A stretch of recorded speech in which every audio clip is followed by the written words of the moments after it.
Takedown at Ductal Keep by Joquan Da Hooligan. Chapter 1. The Nolan Arcade Attack. The northeast sector of Port-Doe Province was not the safest place known to man, particularly the western area of the northeast sector. There were those who would get on the State Fair Expressway and not get off until they got to Woodward Avenue.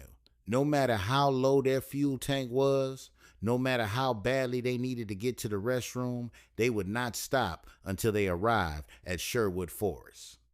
But for people like Norman and the citizens of the city of Nolan, it was home sweet home. One of the many unfortunate souls who found themselves institutionalized into the rat race of life. Norman stood behind the front counter of the Core Top Arcade on Remington Avenue, counting Batman costumes. 5 so far, and it wasn't even noon. Every October, it was the same thing. Whatever movie the youngsters had watched all summer became the costume to make Daddy buy. In 1989, it was Ghostbusters. Before that, some space thing he couldn't remember the name of. How many of these little bastards are dressed up like Batman for the 1990 season? He muttered under his breath, watching another Cape Crusader sprint past the Pac-Man machines. The walkie-talkie on his belt crackled to life. "Norman, we've got a problem with one of the animatronic puppets again." Norman pressed the talk button with the enthusiasm of a man filing his taxes. "What's wrong with it this time?" "Same as last week. Jaw mechanism seized up. Thing looks like it's having a stroke up here." Norman sighed and clipped the radio back onto his belt. The animatronic puppets on the theater stage were supposed to be the main draw, singing animals that performed every hour on the hour. In reality, they were maintenance nightmares that broke down more often than they worked. Rocco the raccoon was the worst of the bunch. He found the maintenance worker in the supply closet, looking about as happy as a man being sent to defuse a bomb. "It's the raccoon again," Norman said.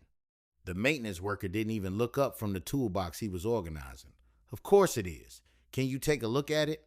The maintenance worker let out a long breath through his nose. "Yeah, sure. I'll get right on that." He grabbed his toolbox with the kind of resigned acceptance that came from 6 months of fixing the same broken garbage over and over. Norman couldn't blame him. He wasn't exactly thrilled to be here either.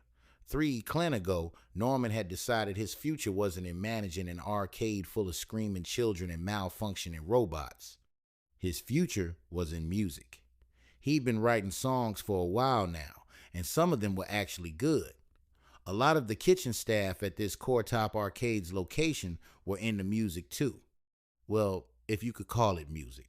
It was that rap crap. But just like him, they didn't intend to spend the rest of their lives working at an arcade with malfunctioning machines and screaming children. He would hear these guys all the time, coming up with rhymes off of the top of their heads in the kitchen as they prepared food and washed dishes. But they weren't professionals. They were non-recorded rappers. Perhaps that put him in the same boat. Not a non-recorded rapper, but a non-recorded singer. He decided to save up enough money to book a few sessions at a professional recording studio, Mo Masters Recording Studios, in Finkel Acres. However, a water bill here, a grocery list there, the occasional night at the bar on the corner of Hawthorne and Emory, saving money for studio time was tough. So here he was, watching the maintenance worker trudge toward the theater area like a man walking to the gallows, while Norman yet again calculated how many more weeks of this job he'd need before he could afford his demo tape. The arcade was busy for a weekday. Kids pumped tokens into machines, quarters clinked into change dispensers, and the ambient noise of electronic beeps, explosions, and synthesized music created a wall of sound that Norman had long since learned to tune out. Near the prize counter, a mother was trying to convince her daughter that a plastic ring was just as good as the stuffed bear that cost 3 times as many tickets. Norman was headed back to the front when a blur of black and white stripes nearly took out his knees. "Whoa!" He stumbled backward as a kid in a Beetlejuice costume, complete with the moldy-looking jacket barreled past him at full speed. "Hey, kid!" Norman called after him. "You shouldn't be running." The kid didn't even slow down. Norman shook his head and was about to return to the counter when the front doors burst open. The first man through wore a blue camouflage tactical uniform and a balaclava. He carried a rifle with visible scars on his face despite the mask. Norman's brain stuttered, trying to make sense of what he was seeing. This couldn't be, not in Nolan. Then there were more of them. 10, 20, 30 men in identical uniforms pouring through the entrance like a flood. They moved with coordinated precision, spreading out through the arcade in formation. Someone screamed, "Everybody down!" One of the masked soldiers shouted. "On the ground, now!" The arcade erupted into chaos. Children screamed. Parents grabbed their kids and dropped to the floor. Tokens scattered across the tile like spent shell casings. Norman's hands went up automatically. His heart hammered against his ribs. Two soldiers moved toward the game cabinets. One of them raised his rifle and brought the stock down on the screen of a pit fighter machine. Glass exploded outward. He hit it again and again. The screen caved inward with a sickening crunch. They were destroying everything. Another soldier kicked over a display case of gaming consoles. The glass shattered. Sega Genesis and Super Nintendo boxes tumbled across the floor. A third man took a crowbar to the prize counter, smashing through the plexiglass and scattering stuffed animals and plastic toys across the room. "Please!" A woman sobbed somewhere behind Norman. "Please don't hurt us!" The soldiers ignored her. They moved through the arcade like a machine, smashing, breaking, destroying. Circuit boards sparked. Screens went dark.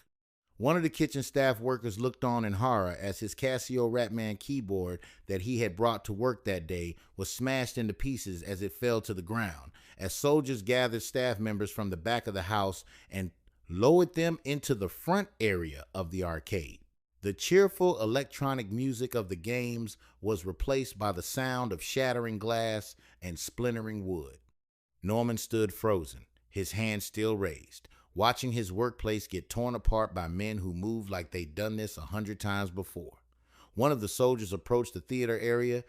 Norman saw the maintenance worker backing away, hands up, toolbox forgotten on the floor. The soldier raised his rifle. The animatronic stage exploded in a shower of sparks and fabric. Rocco the raccoon's head rolled across the floor, its dead mechanical eyes staring at nothing. The attack lasted maybe 10 minutes. 10 minutes of systematic destruction. Then, as suddenly as they'd arrived, the soldiers withdrew. They moved in the same coordinated formation, backing toward the exits in a tactical retreat. The last man through the door paused, looked back at the wreckage, and then disappeared into the afternoon. The silence that followed was worse than the noise. Then the crying started, children wailing, adults comforting them. The girl that worked the prize counter was on the phone, voice shaking as she called the police. Norman lowered his hands. His legs felt like water. Around him, the core top arcade looked like a war zone. Every game cabinet was smashed. Every display was destroyed. Even the carpet was torn up in places. The smell of ozone and smoke hung in the air. He'd never seen anything like it in his life. By the time the Nolan Police Department arrived, Norman had managed to get most of the customers out and accounted for. No one was seriously injured. Some cuts from glass, some bruises, a lot of trauma, but no one had been shot. That seemed like the only small mercy in all of this. An officer took Norman's statement in the lobby. He was a young officer, maybe 83 Yard Clan, and he kept glancing around at the destruction with wide eyes. "And you said there were how many of them?" 70, maybe more, Norman said. His voice sounded distant to his own ears, like he was listening to someone else talk. They came in coordinated military uniforms. Looked like Azurites. They knew exactly what they were doing. The officer wrote this down in his notebook. Did they take anything? Cash register, safe, merchandise? No. They didn't take anything. They just destroyed everything. The officer frowned. That doesn't make sense. If this was a robbery, it wasn't a robbery, Norman said flatly. They weren't here to steal. They were here to send a message. What kind of message? Norman didn't have an answer for that. The officer closed his notebook with a sigh. Look, I'm going to be honest with you. This is beyond our jurisdiction. If this was really a coordinated military attack, and I'm not saying it wasn't, but if it was, that's something you need to take up with the provincial authorities. The Nolan PD doesn't have the resources to investigate something like this. So you're not going to do anything. We'll file a report. We'll document the damage. But beyond that, the officer spread his hands helplessly. I'm sorry, I really am. Norman was about to respond when the front doors opened again. He tensed, half expecting the soldiers to return, but it was just a woman in a business suit. Patrice Duranso. Norman recognized her from the regional manager meetings. She worked out of the Port Doe corporate office. She took one look at the destroyed arcade and went pale. My goodness, she whispered. The officer straightened. Ma'am, this is an active crime scene. I'm Patrice Duranso, Core Top Arcades Regional Operations Director. She flashed some kind of ID. This is my facility. The officer glanced at Norman, then back at Patrice. I was just explaining to your manager here that the Nolan PD doesn't have the resources to... I heard. Patrice's voice was cold. Thank you for your time, officer. We'll take it from here. The officer looked relieved to be dismissed. He handed Norman a business card with the case number and left without another word. Patrice watched him go, then turned to Norman. Are you okay, Norman? Have you been hurt? Patrice asked. No. They intimidated us, but they didn't hurt anyone. That's good to hear, Patrice said with a sigh. This is starting to happen a little too often for my comfort. Did you happen to notice any soldiers with any visible facial scars? Yes, he was the first one I noticed, Norman replied. Faceless Demtase. Patrice Duranso spat the name out as if it soured her tongue to say, I was afraid of that, she continued. Let's head to your office, get in contact with corporate, and see what we can do to straighten this thing out. During the brief walk there, Patrice explained to Norman the recent attacks at the Core Top Arcade's McControl location. McControl police declined to further investigate due to obvious military involvement. After which, corporate posted a reward with Crime Stoppers. They got a tip from a skinny, pale-skinned kid with slight flushes and curly, dark auburn hair. It was noted that the kid was more enthusiastic about receiving the check than justifying the attack. The manager's office was small and cramped, but it was one of the few spaces in the building that hadn't been trashed. Norman's desk was cluttered with paperwork, scheduled printouts, and a half-empty Faygo bottle from this morning that felt like it belonged to a different lifetime. Patrice closed the door behind them and went over security footage with Norman.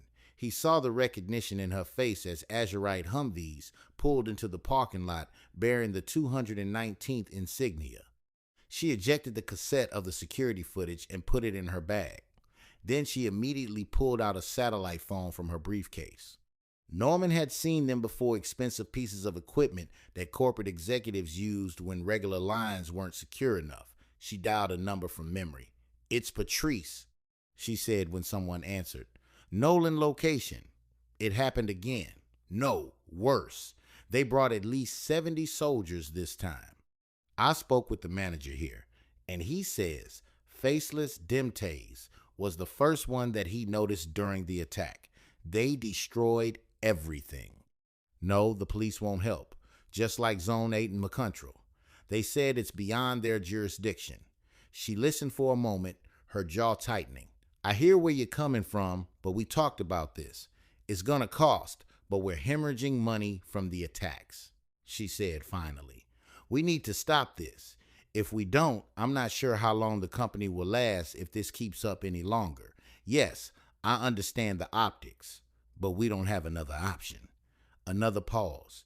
A private military company, she said. Someone who can handle this quietly. Norman cleared his throat. Patrice glanced at him, clearly annoyed at the interruption.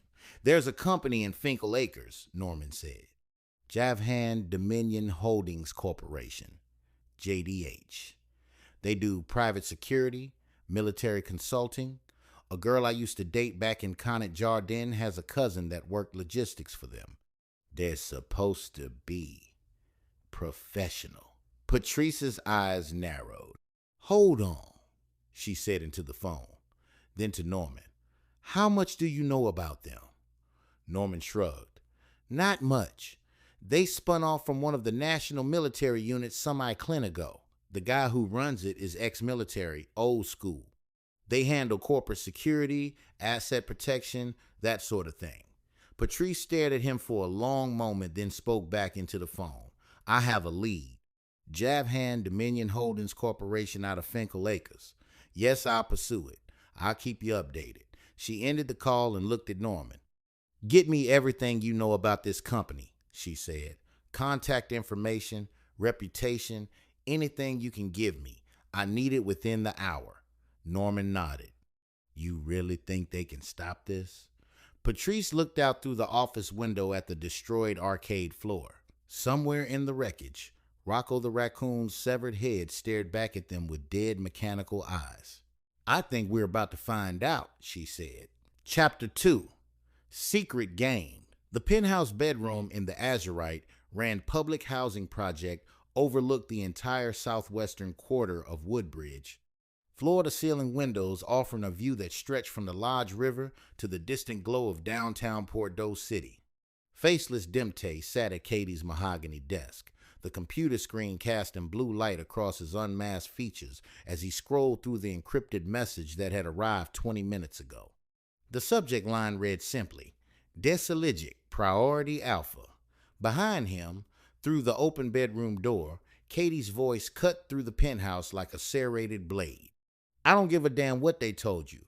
The count was short by 300, which means somebody's either stupid or thinks I'm stupid. Which one is it?"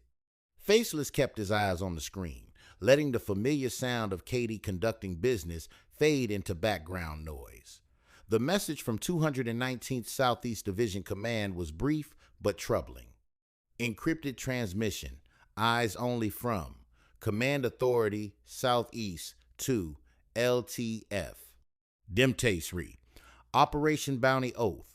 Status update current intimidation protocols, yielding insufficient compliance from primary target. Client requests escalation of tactical pressure. Authorization granted for expanded operations against secondary and tertiary franchise locations. Practical intel. Primary target management has obtained identity information on field operatives. Exercise. Heightened operational security. Recommend increased use of proxy assets where possible. Next strike window. 72 hours. Await confirmation of target selection. Desiligic sends regards. Faceless read the message twice, his jaw tightening with each pass. Identity compromised. The words sat in his gut like spoiled food. In 15 Y-Clan of covert operations, he'd never had his cover blown by civilian management of a goddamn arcade chain. "Listen, I'm going to ask you one more time." Cadie's voice had dropped to that dangerous purr that usually preceded violence. "Where did the 300 go?" A male voice stammered something Faceless couldn't quite make out. He heard the distinctive sound of Cadie's heels clicking across the hardwood floor of the living room. "That's what I thought," she said. "Jenko, take this piece of shit to the basement. Make sure he understands what happens when people try to play me for a fool. But don't kill him. I need him functional enough to make up the shortage." Faceless shut down the computer and pulled out his encrypted satellite phone. He stared at it for a moment, running through operational scenarios in his mind. If Core Top Arcades knew his identity, they either had someone inside the 219th feeding them information, or they'd hired outside intelligence assets. Neither option was good. He scrolled through his contacts and selected Morgan Inkhart's secure number. The phone rang twice before his second-in-command answered. "Lieutenant, I wasn't expecting to hear from you until the briefing." "Change of plans, Sergeant," Faceless said, keeping his voice low. "We need to meet. How soon can you make it to the usual spot?" There was a brief pause on the other end.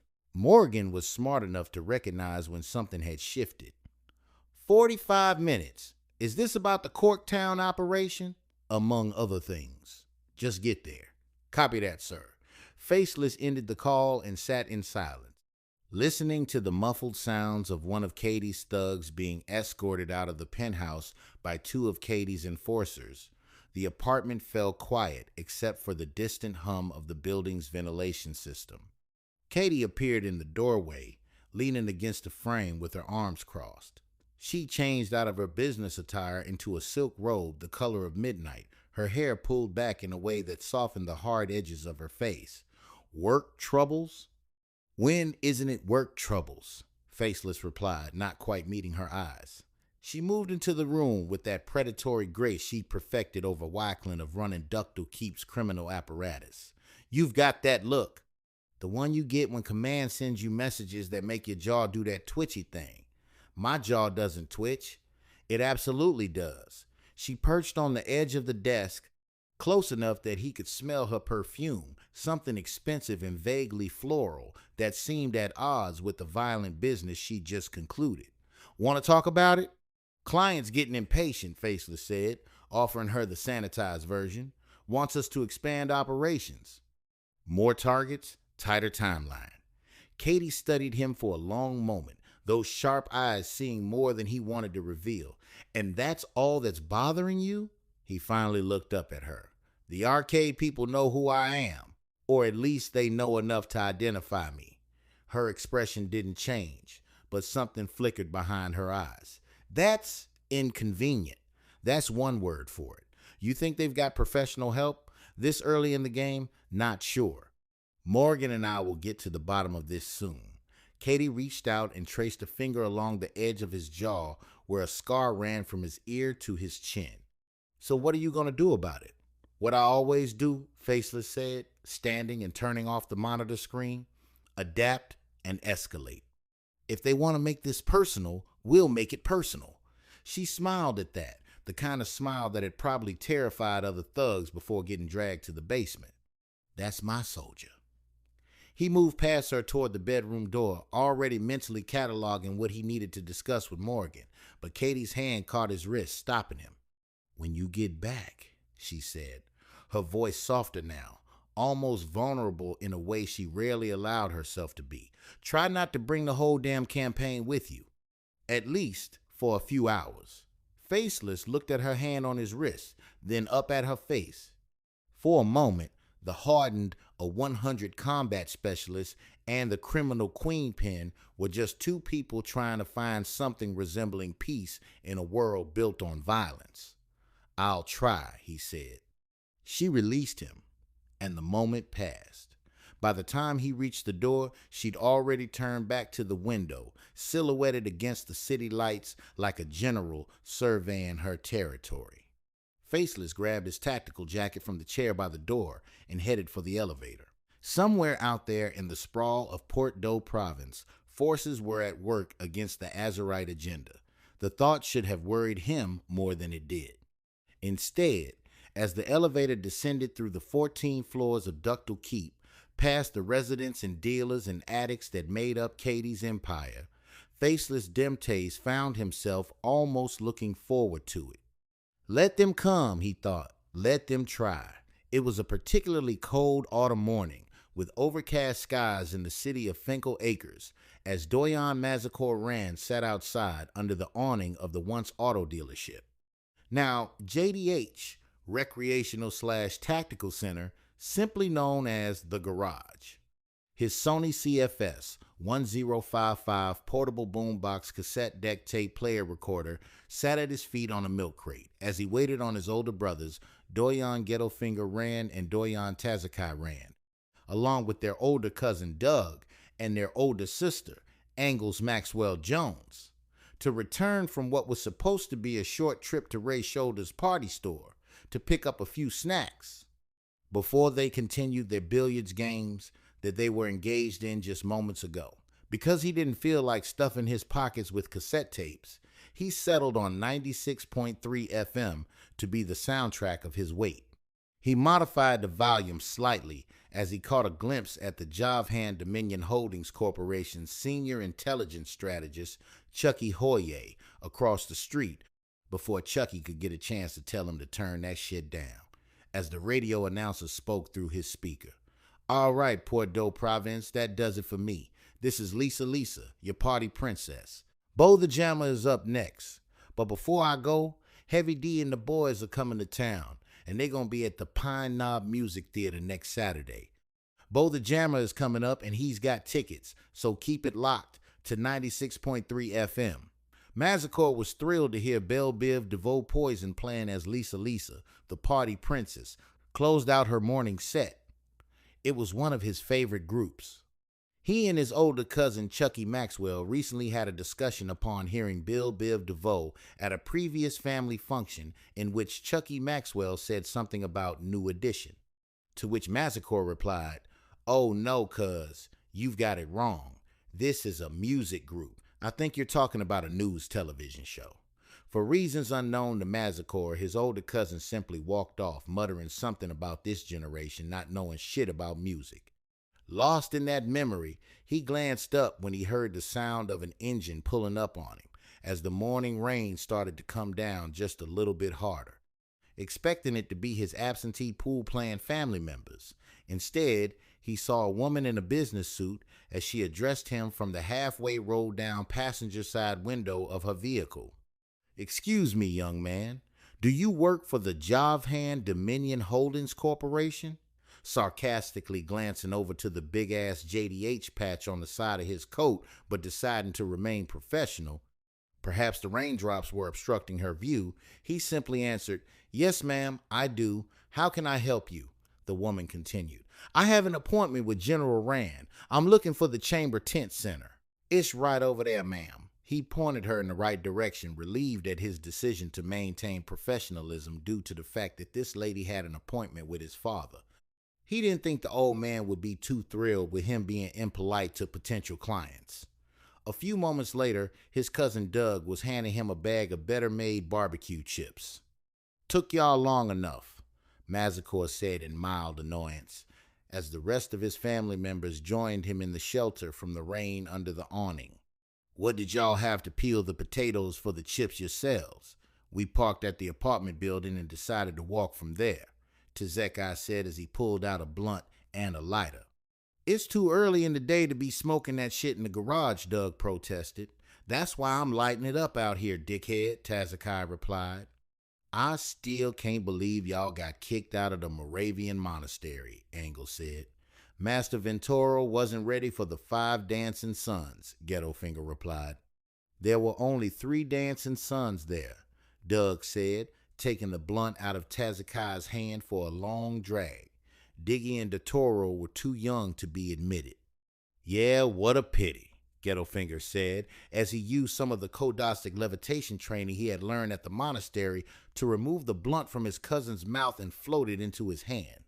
"Nigga, you just mad because y'all used levitation in that last pool game and still lost to us."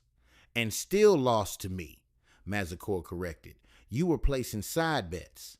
You ain't even touched the cue. Am I gonna get any of that $40 that you won? Why you bringing up old shit little cuz?" Doug said as he snatched the blunt out of Ghettofinger's hand.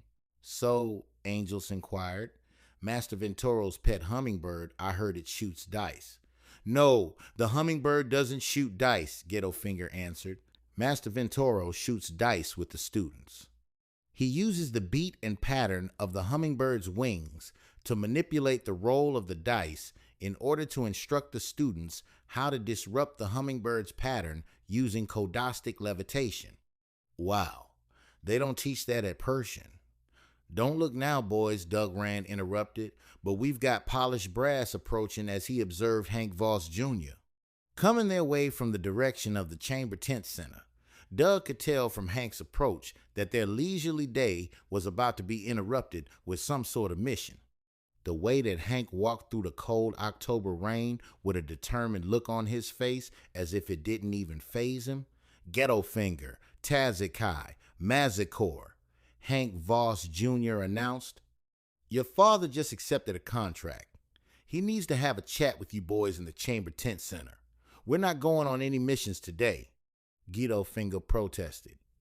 "He knows Angles is here. We barely get to see her anymore these days, since the Navy's got her on ship so much."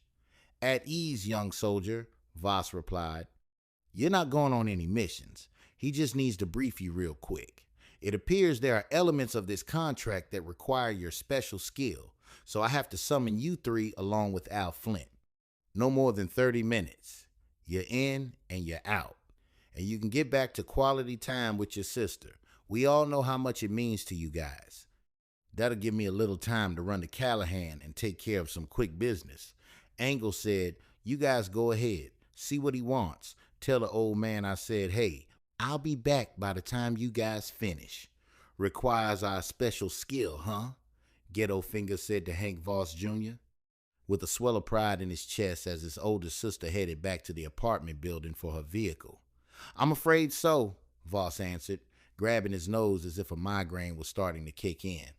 He was well aware of what was about to happen as Getterfinger turned to his younger brothers and started clapping as he chanted, Whose house? Jan's house. Chapter 3. Feasts and Fault Lines.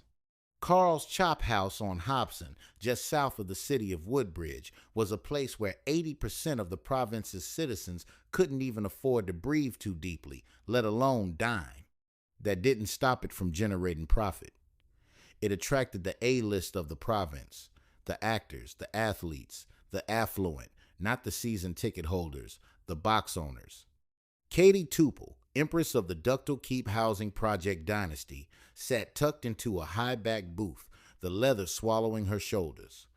She kept her chin low, trying her best to disguise her disdain for the gluttonous beast that sat at the table across from her. You know, the beast uttered, lips shining with rendered fat, I'm going to be governor of this province someday. And I will not forget the wonderful contributions to the greatness of this community provided by the fine residents of Ductal Keep. It's our pleasure to serve, ma'am, Cadie replied. That being said, the beast continued, your suggestion that your little boyfriend run these operations for me rather than your own goons have yet to produce the desired effect. Furthermore, my contacts at the provincial clerk's office have informed me that a grievance has recently been filed on behalf of Core Top Arcades against your boyfriend and his precious 219th. Now, we both know that Core Top Arcades does not have a security force significant enough to face your boyfriend, but they aren't above hiring a PMC force. You might want to warn Lieutenant Demtase to be on alert for any possible oppositional entanglements, shall we say.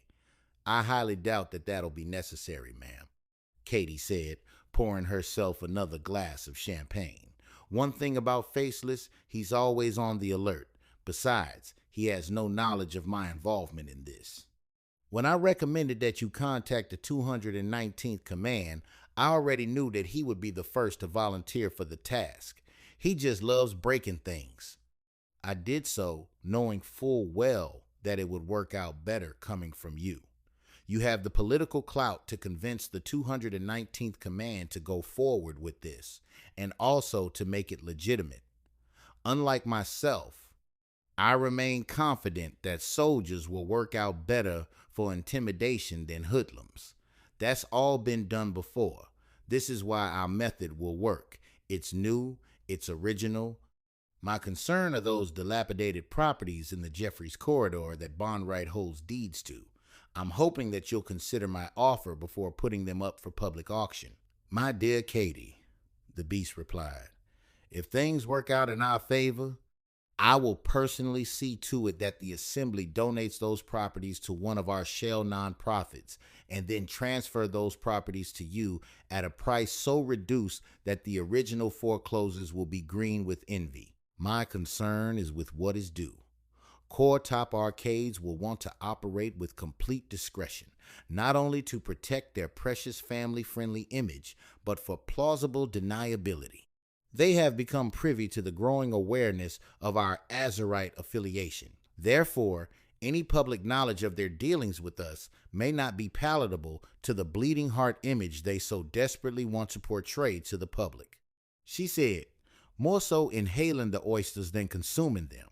The rich, polished, dark wood paneling and brass-fitted chandeliers cast a sinister light, highlighting the gluttony and excess around her. Just then, one of the owners of the establishment appeared in front of the booth. Madam Wicks, it's always a pleasure to see you here. Mr. Rosenfeld. The pleasure is always mine, the beast said, returning the greeting. I trust that the real estate business has been kind to you, Mr. Rosenfeld continued. As the restaurant owner carried on with his well-honed banter, Cadie couldn't help but think to herself, Carl's Chop House deserves a better class of high-power clientele than this killer whale that sat before her. Prestigious family names from throughout the province would dine here often, from Mathis to Sheffield, from Dodge to Kresge. Cadie personally held it as a sin for such great names to be stained by the presence of such a vile creature as Greta Wicks. But then again, Cadie thought with a cold smirk, a place like Carl's Chop House was made to accommodate all kinds of appetites, even the most grotesque ones. Doyen Diggy Rand, youngest son of the head of the Javhan Dominion Holdings Corporation, more so commandeered his older brother Mazakor's truck rather than borrowed. As he drove it through the bay doors into the recreational/tactical center known as the garage, his passenger for the evening, Cookie, whom he met at Mario's ice cream parlor on Livernois. He did so with the full confidence that if his older brother had took one look at Cookie, he would hold no objections to him borrowing his truck to pick up this cold piece of work. However, neither Cookie nor Diggy had the proper authority to be in the garage. It was reserved for operatives of the JDH. Doyen Pops Rand was the biological father of 6 boys, 3 of which were not military enlisted, nor operatives of the JDH. Diggy was one of them. Normally, in order to be in such a sensitive JDH operating area, you had to be accompanied by an official Javhan Dominion Holdings operative. Despite the fact that Diggy was not enlisted, he entered this tactical facility under the guise of his own operation that he codenamed Bet You Bite a Chip. At the tender age of 23 Y-Clan, Diggy had seen his fair share of combat and scrimmages, despite being a civilian. Cookie, on the other hand, it's probably safe to say hasn't been through anything messier than a food fight. Today, the garage would serve as a makeshift drive-in theater for 2. As they sat and watched the new Teenage Mutant Ninja Turtles live-action movie on the large projection screen, a film in which Diggy had already seen 3 times. But by the time Casey Jones made his appearance on the screen, Diggy had his own plans of rounding the bases. The problem with thinking with the little head rather than the big head, however, is that you don't always follow thoughts to a logical conclusion. Eventually, one of the low-level sergeants recognized him and informed him that he wasn't supposed to be there. My name is on the deed to this property, big fella, was the sort of response that Diggy and his older brother Dotoro would give whenever someone questioned their presence in a JDH facility, because technically it was. And not wanting to be the one to get into an argument with the son of the boss, more often than not, whoever encountered them would just simply let it go. This time, however, the sergeant was accompanied by Doyen Pops Rand Sr. himself. Boy, I'ma beat the cowboy doo-doo out of you. Who the hell is this? Pop said, glancing over to the unfamiliar lady in his son's truck. This is before Diggy could respond. Pop snapped his fingers, and all 4 doors of the truck were opened, with the occupants being unceremoniously drugged out of the vehicle. Sergeant Cruz, please see to it that this young lady arrives back wherever she came from just as safely as she was when she arrived here. Yes, sir, the sergeant replied, tugging the young lady by the arm as Diggy held his fingers to his ear in a phone gesture, whispering, I'll call you later. Another sergeant then asked Pops, You want Diggy out of here too, sir? That's okay, Sergeant, Pops replied. Fortunately for little Diggy here, it's bring your pet to work day. Sit, he ordered as he pointed to a chair. You can keep your movie on if you want, but we've got work to do. Damn. Cup full of milk with no cookie to dip, Diggy thought to himself as he sat quietly, continuing his movie. He heard his father in the background barking his orders. Kibby, give me full comms. All stations. As he pressed a button and the pool table transformed into a holographic topographical map of the province. He thumbed the microphone on his radio. This is General Rand here, folks. I received a fax from Coretop Arcade, including a copy of the grievances filed with the province clerk. Surveillance is a go. All squads, check in. The first voice he heard over the air was his older brother. Guido Finger checking in, Tango Squad ready. Griffin Hoye, here Papa Squad en route. Falcon Flint, November Squad in the air. As Diggy sat, halfway watching the movie and halfway watching his father at work with the teams, he couldn't help but notice every once in a while his father glancing to see what was going on in the Teenage Mutant Ninja Turtles movie. Diggy was a big fan of the franchise and watched it so much he believed his father couldn't help but start enjoying the series as well, and he was somewhat right. When Pops bought the old car dealership that once served as their central command center, Diggy would watch all the new episodes of the Ninja Turtles on the large screen television on what once was the showroom floor. Pops couldn't stand it at first. This ain't the kind of stuff I would watch way back when I was 23 Wyclin. But the more his youngest son would watch the show, the more he began to appreciate the undisciplined teamwork of the Ninja Turtles and began associating characters from the show with some of his own team. Leonardo definitely reminded him of his second-born son and first namesake, Doyon Ghetto Finger Rand, a natural leader, and his only a 100 prime son. His third son, Tazakai, was to Ghetto Finger what Raphael was to Leonardo, a rebellious assistant commander to the crew. His second namesake definitely had that ungovernable helix of his mother's Maxwell bloodline flowing through his veins. Al Flint was not his son by blood, but he was definitely his son by combat, older than Ghetto Finger. Even though Al never got the personal training from Pops that he gave his own boys, he served the longest under Pops, dating back to the 194th at St. Gregory's, back when he outranked Guido Finger. Al was the Michelangelo of the bunch, fun-loving and carefree, not as optimistic as Mikey, but definitely loyal and compassionate. But Donatello reminded him the most of his fourth-born son and third namesake, Doyon Mazikor Rand, natural tech capability and lethal efficiency in combat. He began to think of himself as Master Splinter, the somewhat wise, old, father figure master of the crew. The job he just accepted from Patrice Duranceau of Coretop Arcades required discretion. A crew that knew how to linger in the shadows. And one thing his little Teenage Mutant Ninja Turtles knew how to do well was linger in the shadows.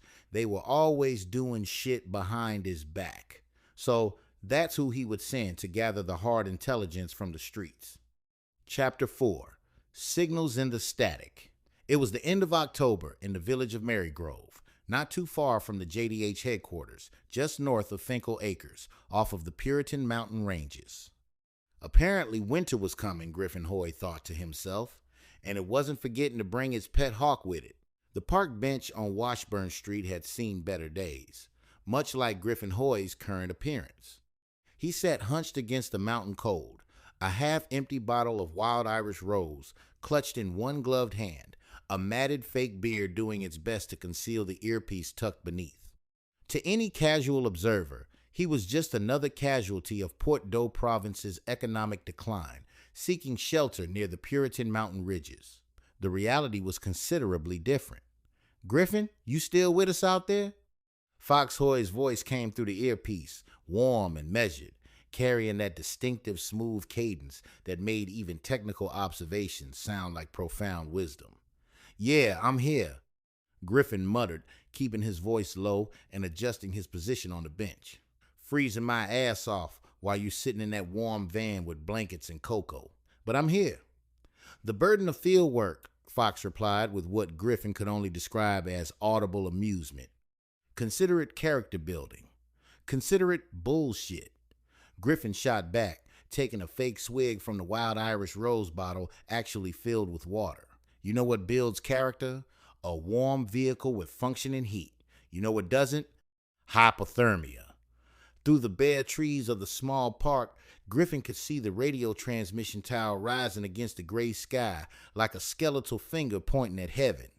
It was one of several relay stations the 219th used for communications throughout the southeastern sector of Magni Maris 5. For the past few hours, he and Fox had been monitoring transmissions, waiting for something, anything, that might reveal the 219th's next move against Core Top Arcades.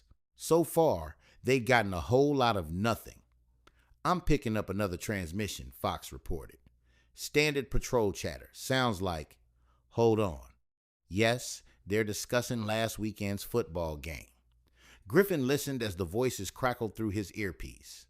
Two 219th soldiers, probably bored out of their minds on some routine patrol, were engaged in an animated discussion about a drunken brawl at Castech Stadium during the Trailblazers versus Technicians game. "And I'm telling you, that ref had it coming," one voice said through the static. "You don't make a call like that in the fourth quarter and expect to walk out of Midtown without getting your ass kicked." "Bastard got what he deserved," the other soldier agreed. "Though I heard the MPD arrested like 15 people. Should have been 16. That one guy in the technician's jersey threw the first punch and somehow walked away clean." Griffin shook his head, watching a real homeless man shuffle past his bench, giving him a brief nod of solidarity. "Fox, please tell me you're recording this profound military intelligence." "Every word of it," Fox confirmed, and Griffin could hear the smile in his voice. "I have a feeling Chucky's gonna want to know exactly what kind of critical strategic information we risk pneumonia to obtain." "Damn right he is," Griffin said. "I want it on record that I sat out here in the blistering cold, listening to two idiots argue about a football fight while you enjoyed climate-controlled comfort. Duly noted. Though I should point out that you volunteered for field observation.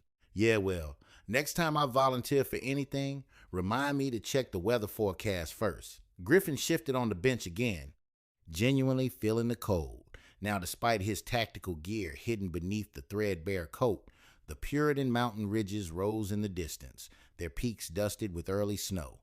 They weren't as impressive as the Macomb Mountains to the north, but there was something peaceful about them this time of year. Almost made the discomfort worth it. Almost.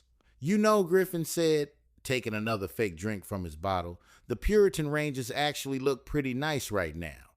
Not as massive as the Macomb peaks, but they've got their own character. That ridge line against the gray sky, that's some postcard material right there. Waxing poetic?" Fox asked. "The cold must be getting to you. Maybe. Or maybe I'm just trying to find something positive about this whole experience before my fingers fall off from frostbite. Around the park." Griffin could see the other JDH operatives positioned at strategic intervals. Tyler J. Voss near the bus stop, looking like a businessman waiting for a ride. Quincy Glenn browsing a newspaper stand. Doug Rand sitting in a parked car pretending to read a map. All of them were there in case the operation went sideways. All of them probably warmer than Griffin was right now. "Hold on." Fox's voice suddenly shifted, losing its casual tone and taking on the focused intensity of a man who just found something interesting. "I'm picking up a faint frequency. Very faint. It's coded." Griffin sat up straighter, his theatrical homeless routine momentarily forgotten. "Can you crack it?" "Out of my league. The encryption is sophisticated military grade, but not standard 219th protocol. I'm going to need to patch through to Kibby." There was a brief moment of silence, filled only with the distant sound of traffic and the wind whistling through the bare branches overhead. Then Burkhardt Kibby's voice joined the channel, speaking with the rapid-fire precision of someone who lived and breathed in binary code. "Kibby here. Fox, I'm seeing your uplink now. Running the signal through the decryption grid. Hello zeros, hello ones. Analyzing now. Okay, we looking at some custom coding, definitely not off the shelf, military encryption. This is some code work, probably commissioned specifically for this operation. Give me a second to run it through the algorithmic decoder. I'm going to paint this frequency yellow, and I'm going to paint this frequency brown, compensating for elevated Puritan altitude," he said more so to himself as he worked. Griffin waited, watching a crow land on a nearby trash can and begin pecking at something. Even the damn birds had it better than he did right now. "Got it," Kibby announced triumphantly. Color this transmission decrypted, patching the signal through to your receiver now.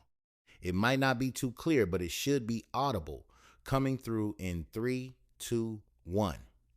The static in Griffin's earpiece resolved into a voice female, professional, with the kind of cultivated neutrality that came from iClan of making calls you didn't want traced back to you. Desaligic to Southeast Command, the woman said. Updating target parameters for our special operation. Primary objective remains unchanged. Maximum economic pressure on the franchise locations. However, we're receiving reports of possible security countermeasures at several sites. Recommend increasing operational tempo to maintain psychological advantage. Griffin felt his pulse quicken, wondering to himself if they had a snowball's chance in hell on tracing this encrypted transmission. Copy that, Desaligic. A male voice responded, definitely 219th Command Structure. We'll coordinate with Lieutenant Demtase for accelerated strike schedules. Any specific locations you want prioritized? The McFarlane franchise, Desaligic replied. I have a feeling this location will be most vulnerable to sustained harassment. Understood. Southeast Command out. The transmission ended, leaving only static in its wake. Fox, Griffin said quietly, tell me you got all of that. Every word. Fox's voice carried a note of satisfaction. And Kibby, I'm going to need you to verify something for me. That transmission is definitely related to Core Top Arcades? Affirmative, Kibby replied, his fingers audible clicking across a keyboard. Cross-referencing the target location mentioned with our client's franchise directory, McFarlane is an active Core Top Arcade site. This is our operation, no question. Can you trace the source? Griffin asked, already knowing this was the critical question. Where's Desaligic transmitting from? There was a pause as Kibby worked his technical magic. Griffin could almost picture him in the communications center at JDH headquarters, surrounded by screens and equipment, his fingers dancing across multiple keyboards simultaneously, triangulating the signal origin, filtering out relay station interference. Damn, Kibby said. That's a negative, Griffin. It was a burst cast 3 milliseconds. I don't have enough carrier time to triangulate. Nobody could. Whoever this Desaligic is, Fox added, she must have granny panties because she's covering her ass pretty well. She sound pretty uptight to me, Griffin said. Doesn't seem like the kind of voice you would want to imagine wearing a thong. Using the 219th, a government unit, for intimidation tactics. That's something regular folks would just hire random thugs to do. If it were one of the Azurite PMCs, they would have to file grievance with the province. But this is under the guise of a military operation, which tells me the Desaligic has got money and power, Kibby added. At least we've got some solid target intel, Griffin replied. I know Pops is going to want to send Guido Finger and Al to McFarlane. Let's get that intel forwarded to him, Ricky ticked. Already prepping the memo, Fox said. We might get more solid intel if we listen by transmission towers closer to the client franchise locations. Kibby, anything on that franchise list you might recommend? Let's see here, Kibby said. Fox could hear his fingers typing away in the background of the radio transmission. Corktown and Warrendale seem promising. You might want to find some transmission towers in those areas. I'm on it, Fox replied. Heads up, Doug Rand called out over the radio. I've got eyes on the Azurite Patrol. Looks like 91st MM5 Puritan Mountain Brigade. You think they made us? Tyler J. Voss questioned from his position at the bus stop. I'm locked and loaded, Quincy Glenn said. Hold your fucking position, Doug barked. We don't know if they made us. It could just be a random patrol. Unclench your butt cheeks for a second and sit tight. Griffin froze on his park bench, the Wild Irish Rose bottle halfway to his lips. Through his peripheral vision, he watched the Humvee roll slowly down Washburn Street, its azurite blue paint catching the weak afternoon light. 2 soldiers sat in the front, their eyes scanning the park with the methodical attention of men who'd done this route 100 times before. The vehicle slowed as it approached Griffin's position. One of the soldiers pointed at him, said something to his partner.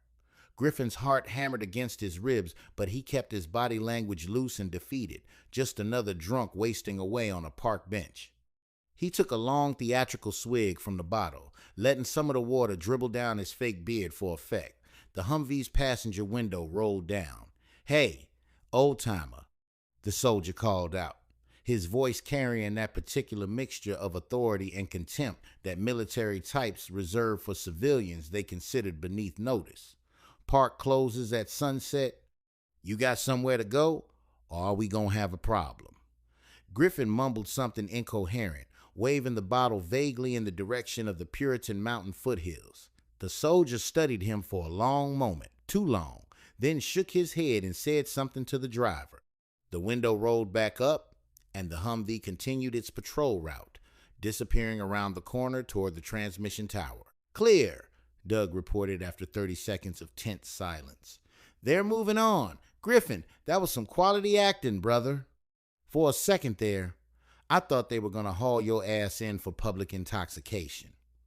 Griffin exhaled slowly, watching the Humvee's taillights fade into the distance. That was too damn close. I almost pissed my pants. I should have done it. I could use something warm on me right now. I don't care how bad it smells. Fox chuckled. "We'll listen for another hour, and then we'll pack up and head home. I'm forwarding a memo to General Rand's office now. I already know he's going to want to send Ghettofinger, Al Flint, Mazikor, and Tazakai to put some eyes on that McFarland location.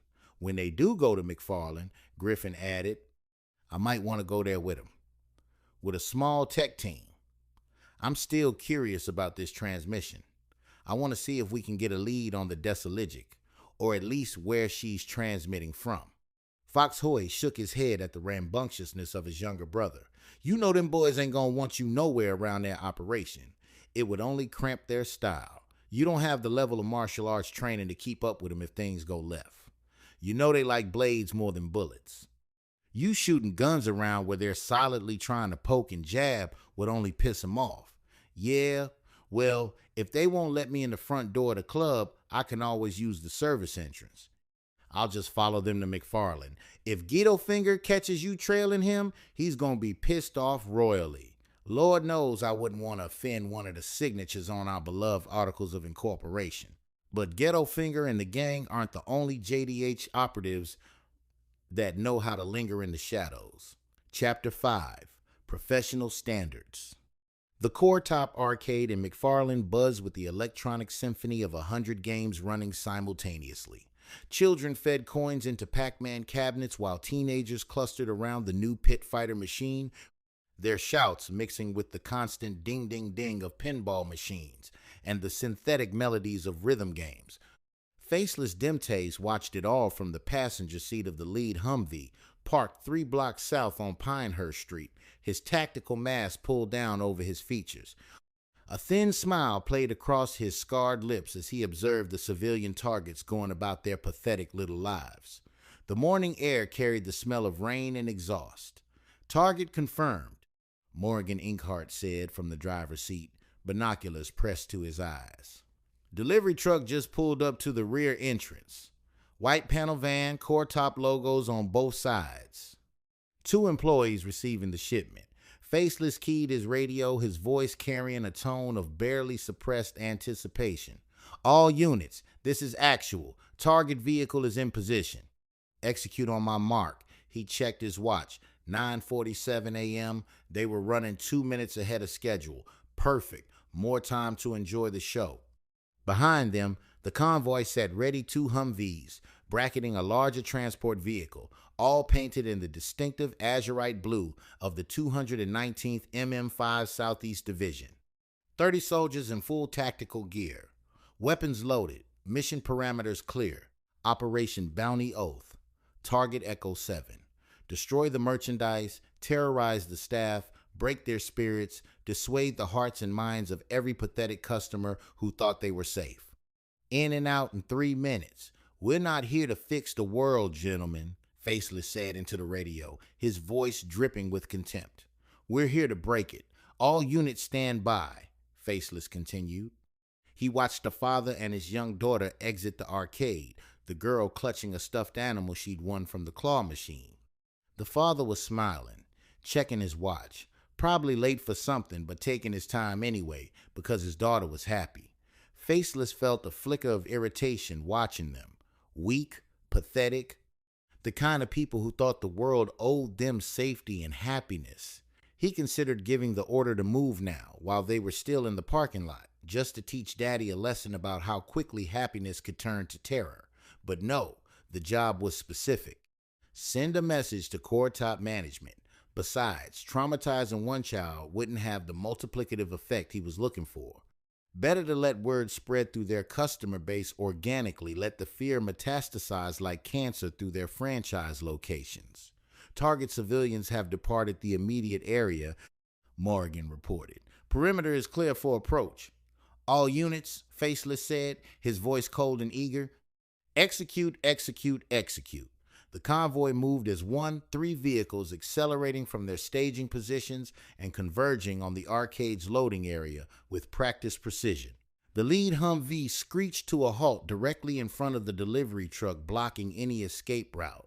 Soldiers poured out before the vehicles had fully stopped, their movements fluid and coordinated. Faceless was out and moving, his rifle aimed directly at the delivery driver's head. He watched the man's face drain of color, saw the clipboard slip from his trembling fingers. That moment, that perfect moment when hope died in someone's eyes, never got old. On the ground. Faceless shouted, his voice harsh and threatening. Face down.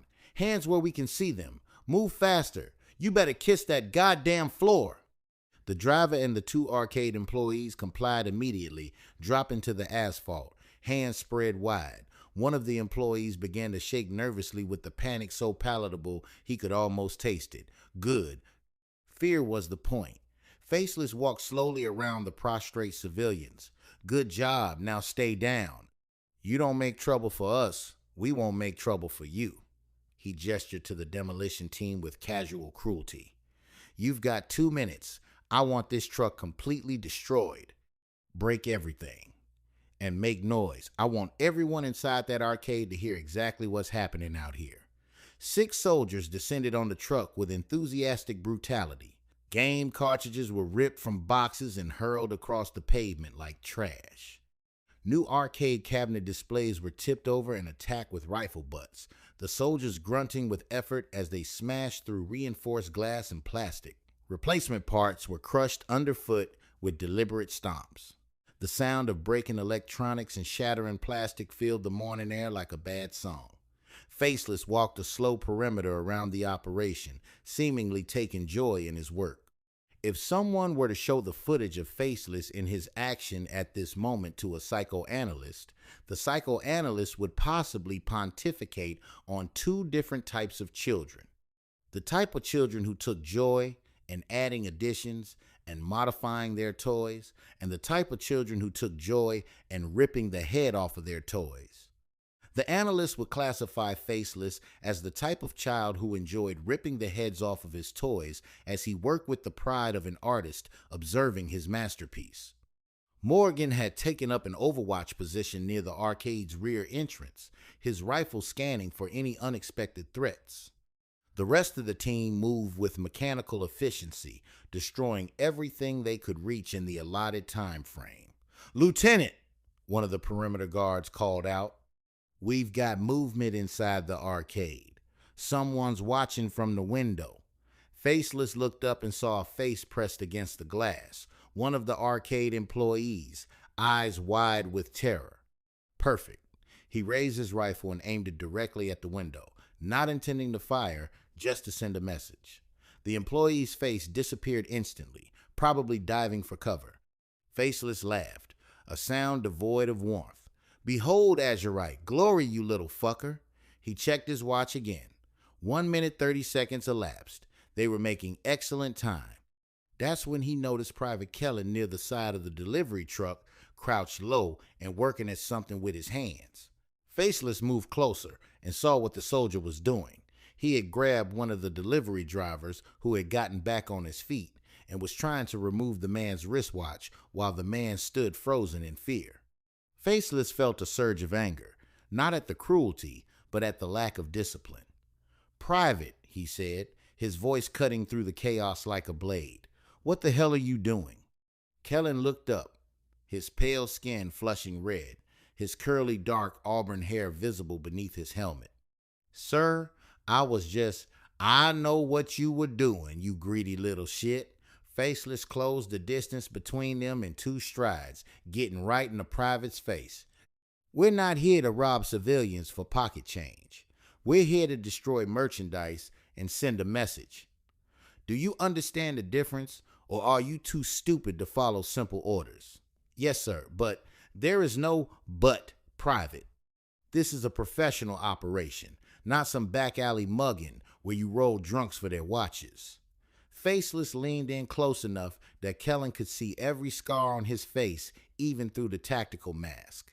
"You want to steal? Do it on your own time. When you're wearing my colors, you follow my orders precisely, or I'll make sure you're explaining yourself to command right after I break every finger on your thieving little hands. Are we clear?" Kellen's jaw tightened, anger flashing in his eyes for just a moment before military discipline reasserted itself. "Yes. Now get back to the perimeter before I decide you need a more permanent lesson in following orders." The private stood and moved toward the perimeter, his shoulders stiff with barely contained resentment. Faceless watched him go, already planning what he'd do to the kid later if he stepped out of line again. He had no tolerance for sloppiness, even if the sloppy behavior was just a slightly different flavor of cruelty than what he'd authorized. "Time check," Faceless called out. 2 minutes 15 seconds, Morgan reported from his position. "All units begin extraction. But take your time. I want these civilians to remember every second of this." The soldiers moved back to their vehicles in coordinated groups, their weapons still at the ready, some of them shouting parting insults at the terrified people on the ground. The delivery truck was a total lost, merchandise destroyed, boxes torn open, replacement parts scattered like confetti across the asphalt. Faceless was about to board his Humvee when he noticed Private Kellen near the loading dock entrance.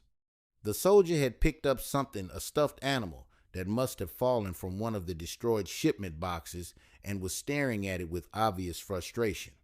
Then, with a sudden burst of anger, Kellen kicked the toy across the parking lot with excessive force, sending it tumbling into a drainage ditch.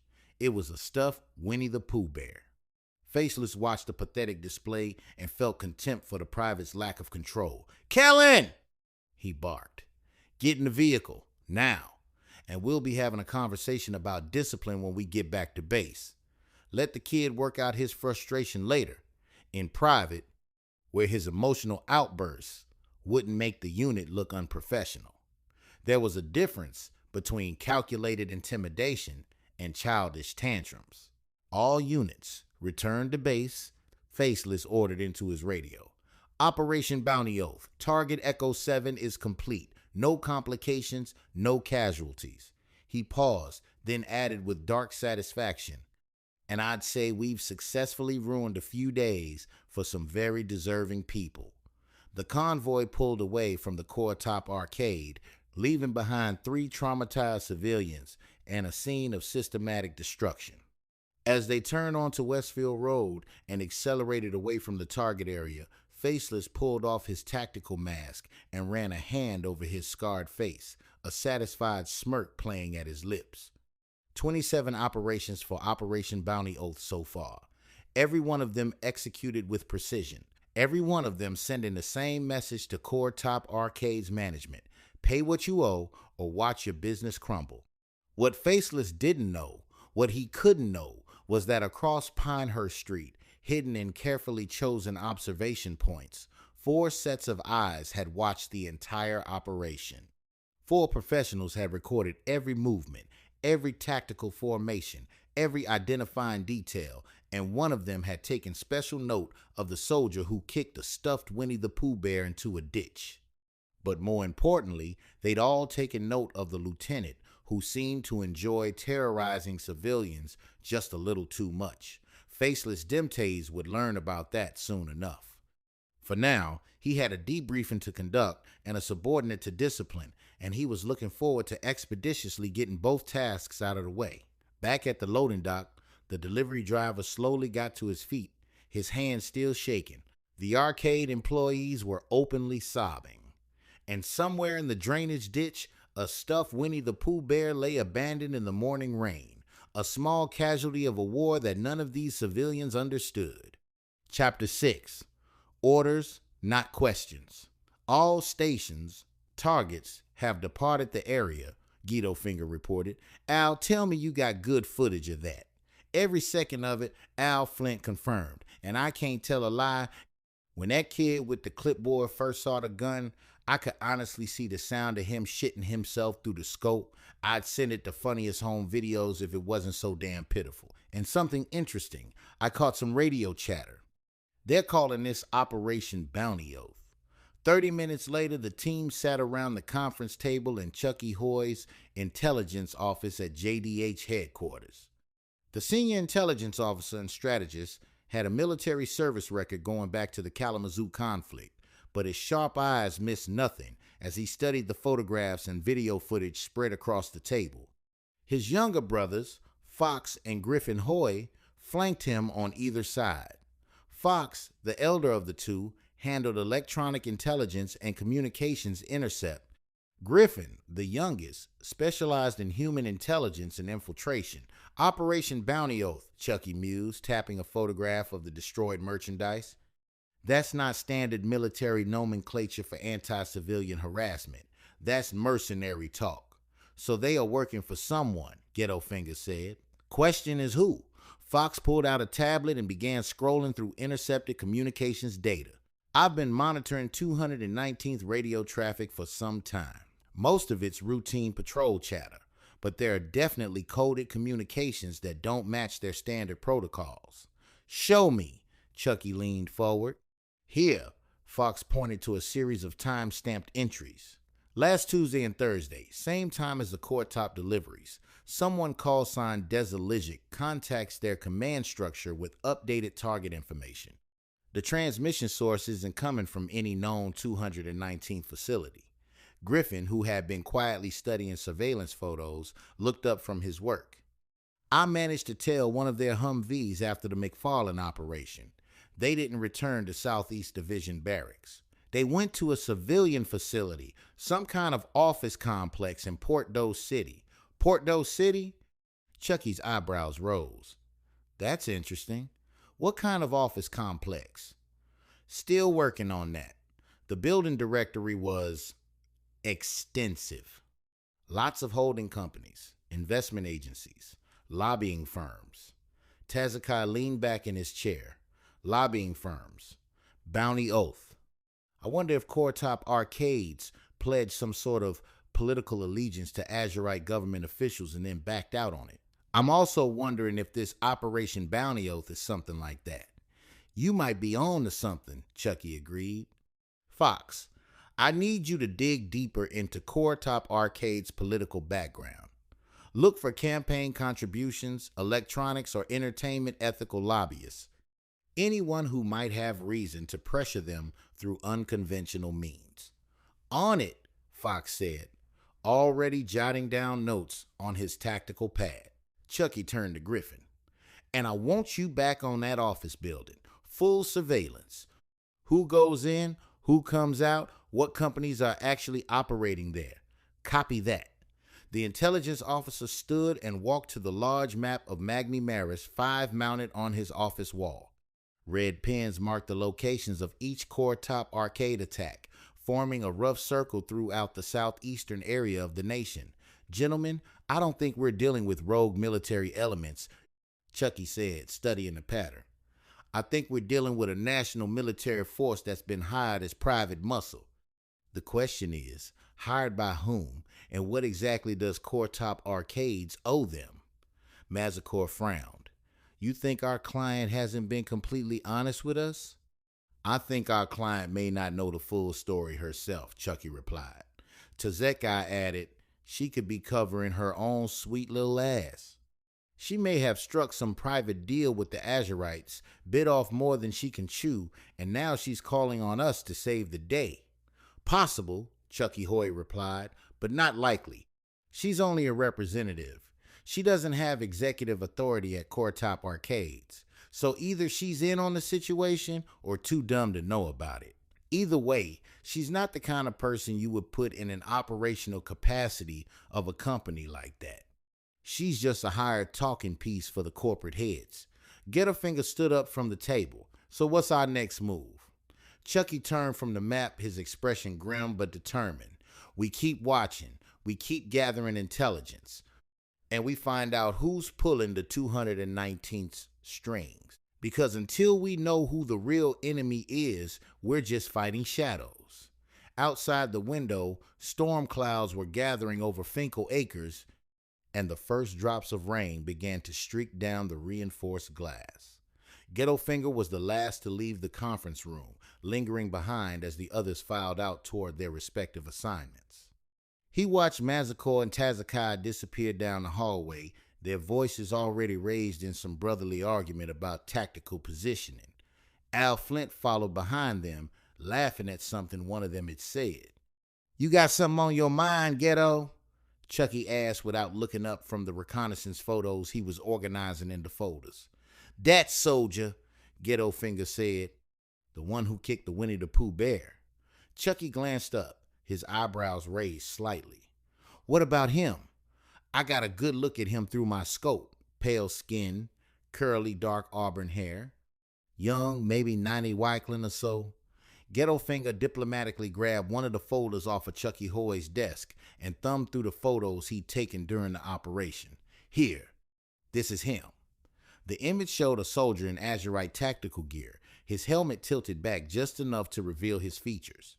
He was crouched near the delivery truck, his face turned towards something out of frame. "Private Kellen," Chucky said, studying the photo. "He was one of the soldiers we could identify when Fox ran facial recognition shortly before the briefing. This kid's got a file, minor disciplinary infractions, nothing major, but he was one of the few easily identifiable due to previous run-ins with the law. Standard grunt for the 219th. If it was a Tasmanian double plush doll, I'd get it. Maybe even Bugs Bunny. Bugs Bunny can be a dickhead. But Winnie the Pooh never bothered any fucking body.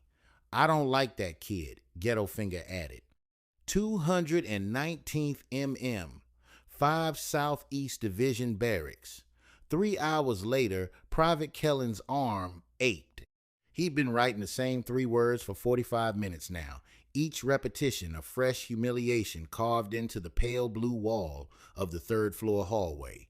The black permanent marker squeaked with every stroke, the chemical smell making his eyes water. Orders, not questions. Orders, not questions. Orders, not questions. His pale fingers were cramped around the marker, stained with black ink that had bled through to his skin.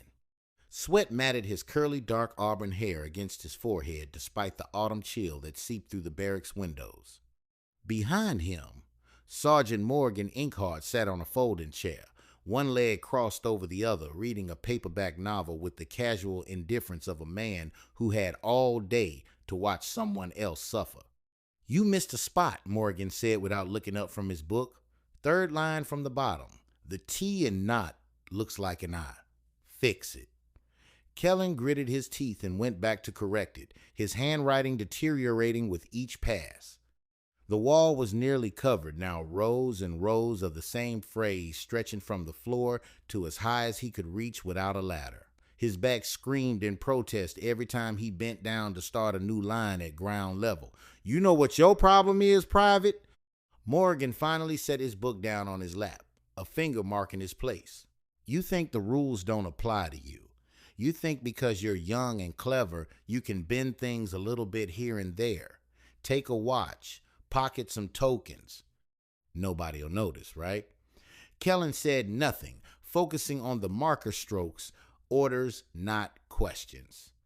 "But the lieutenant noticed," Morgan continued, his voice carrying that particular tone of superiority that made Kellen want to turn around and shove the marker through the sergeant's eye. "You know why he noticed? Because Faceless Demtase is a professional. He understands that once you start bending the rules for yourself, the whole operation falls apart. Discipline isn't just some word they teach you in basic training. It's the thing that keeps you alive when everything goes to hell.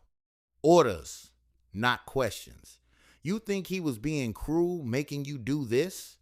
Morgan stood up from his chair, stretching his back with an audible crack. He walked closer, his boots echoing in the empty hallway. This is mercy, Private. You know what happens to soldiers who can't follow orders in the field? They get people killed. And you know what the lieutenant does to soldiers who get people killed? Kellen kept writing, his jaw clenched so tight his teeth hurt. He buries them, Morgan said quietly, now standing directly behind him. Sometimes literally. I've seen him put 3 rounds into a man's chest for freezing up during an operation. No hesitation, no remorse. Because that frozen soldier's mistake cost us 2 good men and nearly blew the whole mission.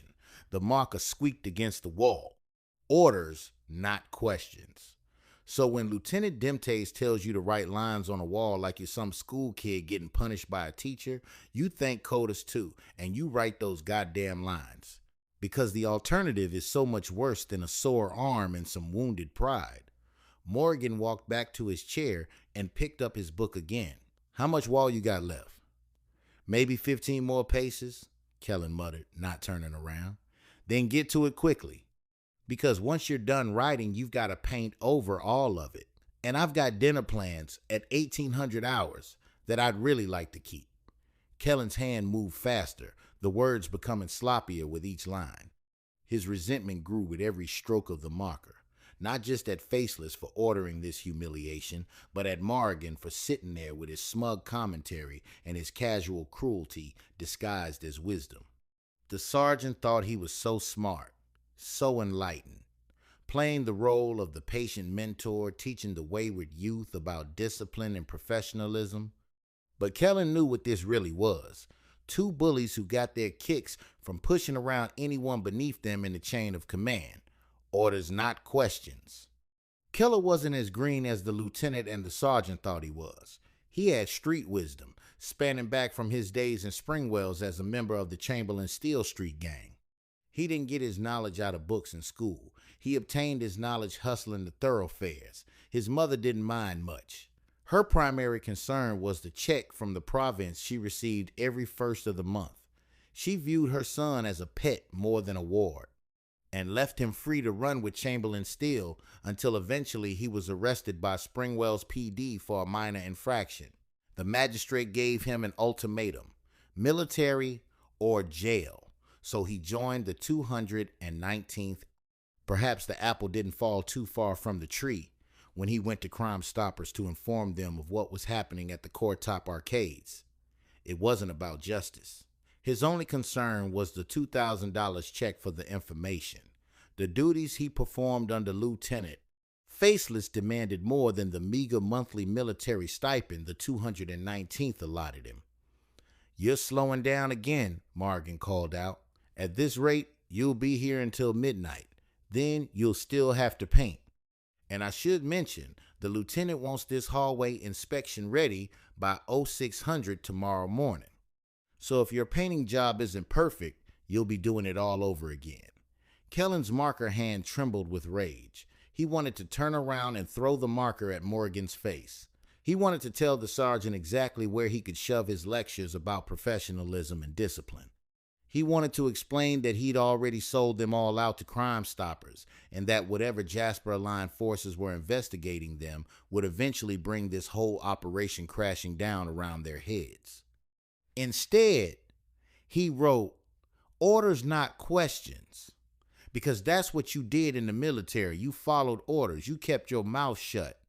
You painted hallways and wrote lines on walls and pretended that kicking stuffed animals and stealing watches was somehow morally different from the systematic terrorism you were participating in. "Almost done with the writing," Morgan observed, finally standing up and walking over to inspect the work. He ran his finger along one of the lines, checking for wet ink. "Not bad. Sloppy toward the end, but readable. The lieutenant will probably accept it." He walked back to the corner where he'd stacked the painting supplies, 2 cans of blue paint that perfectly matched the original wall color, a roller, a tray, and some brushes for the edges. "You've got 2 coats to apply," Morgan said, cracking open the first paint can with a screwdriver. "Let the first coat dry for a moment before you start the second. If you rush it, you'll leave roller marks, and the lieutenant will make you strip it all down and start over." "Yes, Sergeant," Kellen said, his voice flat and emotionless. He set the paint can down near Kellen's feet with a heavy thunk. "The 219th doesn't break," Morgan said. "Individuals break. The unit remains. That's how we've survived this long. That's how we'll continue to survive long after soldiers like you wash out and go back to whatever civilian life will take you." Kellen stared at the paint can, his reflection distorted in the curved metal surface. In that warped mirror, he could see his pale skin flushed with exertion, his dark auburn curls plastered to his forehead with sweat, his eyes red-rimmed from marker fumes and suppressed rage. "I understand, Sergeant," he said, "because that's what you said when a superior officer lectured you. Not because you agreed, not because you believed, but because agreeing was the only way to make them stop talking." "Good." Morgan checked his watch. "It's 15:30 now. You should be able to get the first coat done by 1700 if you work efficiently. Take a smoke break while it dries, then come back for the second coat. I'll check on you at 2100 to inspect the final result. And if it's not satisfactory," Morgan smiled, and there was something genuinely amused in his expression, "then you'll be here all night, Private. And tomorrow, you'll be doing this exact same thing again, except you'll be doing it after a full day of regular duty assignments." He picked up his book and his folding chair, preparing to leave Kellen alone with his punishment. But he paused at the end of the hallway, looking back one more time. "One more thing," Morgan said. "The lieutenant wanted me to tell you that if you so much as think about stepping out of line again, the next thing you'll be painting won't be a wall. It'll be the inside of a body bag." His words, not mine. Then he was gone, his footsteps echoing down the stairwell, leaving Kellen alone in the hallway with his marker-covered wall and his 2 cans of paint and his burning resentment that threatened to consume him from the inside out. Private Kellen stood there for a long moment, staring at the hundreds of repetitions of orders not questions that covered the wall from floor to ceiling. Then he picked up the paint roller, dunked it in the pale blue paint, and began the slow, methodical process of erasing his humiliation.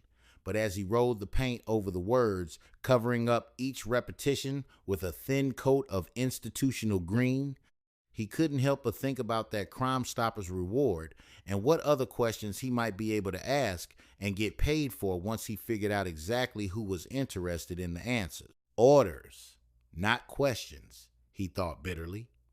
Unless someone's willing to pay $2,000 for the questions, then suddenly questions become very profitable. The paint roller squeaked against the wall, and Private Kellen smiled for the first time that afternoon. Chapter 7. Foundations. The Chalfonte Expressway cut through Littlefield Township like a scar across bruised flesh. Doyon Pops Rand Sr. kept his truck at a steady speed, watching the landscape shift from the relative prosperity of the outskirts of West Finkel Acres to the economic wasteland that characterized much of Littlefield. Abandoned storefronts gave way to boarded-up houses, which gave way to entire blocks that looked like they'd been carpet-bombed by poverty and neglect. He took the Apolline exit without slowing down more than necessary, the truck's suspension protesting as he navigated the pothole-riddled off-ramp. A left turn took him south toward Hilltop Street, and he could already see the territorial markers of various gangs spray-painted on overpasses and retaining walls. Most people steered clear of Hilltop Street. Even the Littlefield Township Police Department only patrolled in pairs, and only during daylight hours.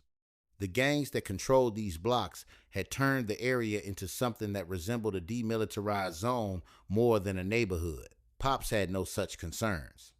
At 270 Wycliffe old, and with numerous years of continuous military service behind him, he'd survived worse than street gangs. The Kalamazoo conflict had shown him what real violence looked like, the kind that came from trained soldiers with military-grade weapons and the institutional backing to use them without consequence. These boppers with their handguns and territoriality were children playing at war. Besides, he was an A100 prime. If things got serious, he could disarm the entire set before these kids could chamber around.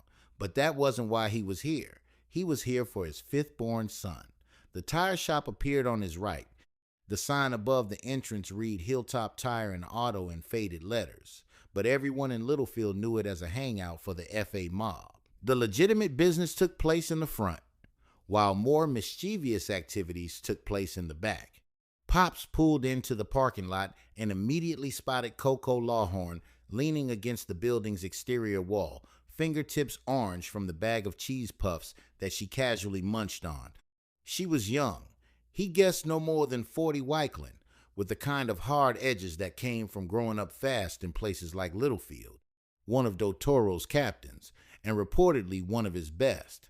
"Where is he?" Pops asked, stepping out of his truck without bothering to turn off the engine or remove the keys. No one would dare touch his vehicle. Not here. Not on Dottoro's territory. He's inside. Mr. Rand, Coco replied, straightening up with the kind of respect that suggested she knew exactly who she was talking to. "You want me to go get him for you?" "No, Coco. I'll go in myself." He walked past her and through the front entrance, nodding at the young man working the counter who looked up with wide eyes, before quickly returning his attention to the computer screen in front of him. The front area was clean and professional, actual tire displays, actual automotive supplies, actual customers occasionally wandering in for actual services. The back, however, was a different story. Pops pushed through the employee-only door and found himself in a large warehouse space where the real business of the FA mob took place. His fifth son, Doyan Dottoro Rand, stood near a delivery truck with several of his subordinates, removing boxes of auto parts and stacking them on wooden pallets. A couple of the lower-ranking FA mob members' kids, who couldn't have been more than 20 Wyclin old, spotted Pop's military uniform and froze like deer in headlights. The fear of arrest was written across their faces in letters so large they might as well have been painted on. Dottoro caught the look on their faces, followed their gaze to his father, and simply smirked. "Don't ask," Dottoro said, his voice carrying that particular mixture of amusement and warning that he'd inherited from his mother's side of the family. Pop smirked in return. "Don't tell." Dottoro was built like his older brothers, tall, broad-shouldered. He had a facial expression that suggested to others fucking with him might be a bad idea. At 30 Wyclin, he and his younger brother Diggy, though not officially a member of the FA mob, gained a fierce reputation during their tenure at George H. Finkel High School. When the two youngest Rand brothers arrived in Littlefield Township during a brief exile after the death of their mother, he formed the FA mob out of necessity for survival in a place like this, and though they were a small clique, they had a reputation of harsh retaliation to any who would trifle. "Come on, you little hooligan," Pop said, jerking his thumb toward the door. "Let's go for a ride." Dottoro handed the box he was holding to one of his captains, Wade Griffin, a stocky kid with intelligent eyes and quick hands. "Take care of this," Dottoro said. "I'll be right back." They walked out together, past Coco, who was munching her snacks, and climbed into Pop's truck.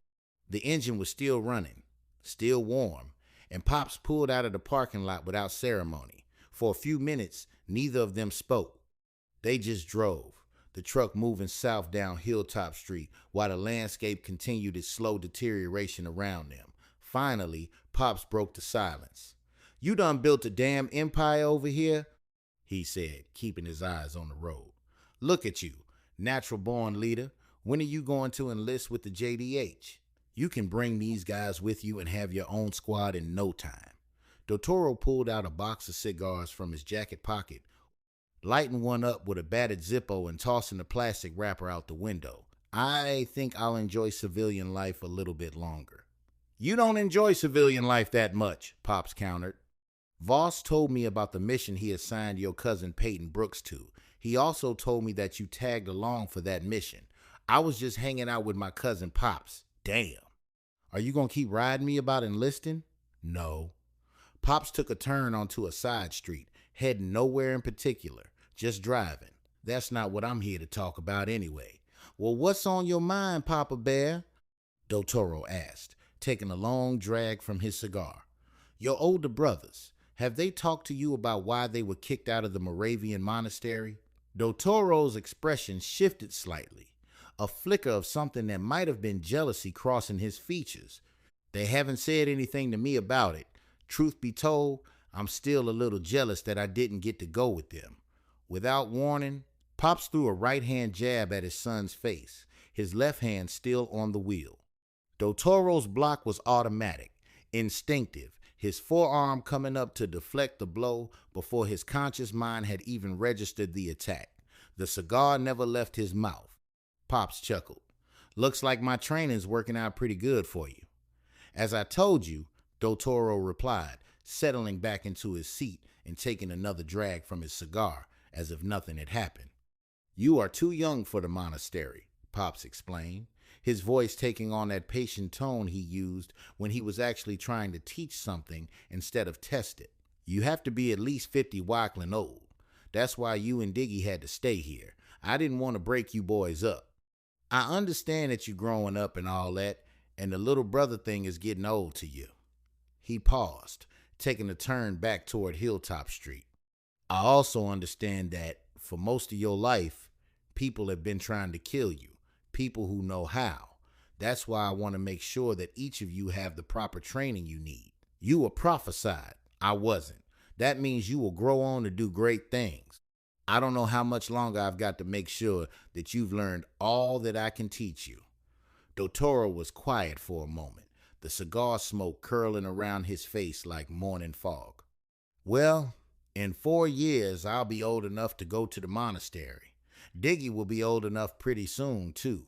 But Larry, Curly, and Mo have already soiled the reputation of the 5 dancing sons there, so what are we going to do? Pops chuckled, a genuine sound of amusement. That's not the only Codostic training facility around, boy. You will be properly trained, and you will join up. I hear you, Dotoro said, glancing out the window at the familiar streets of his territory.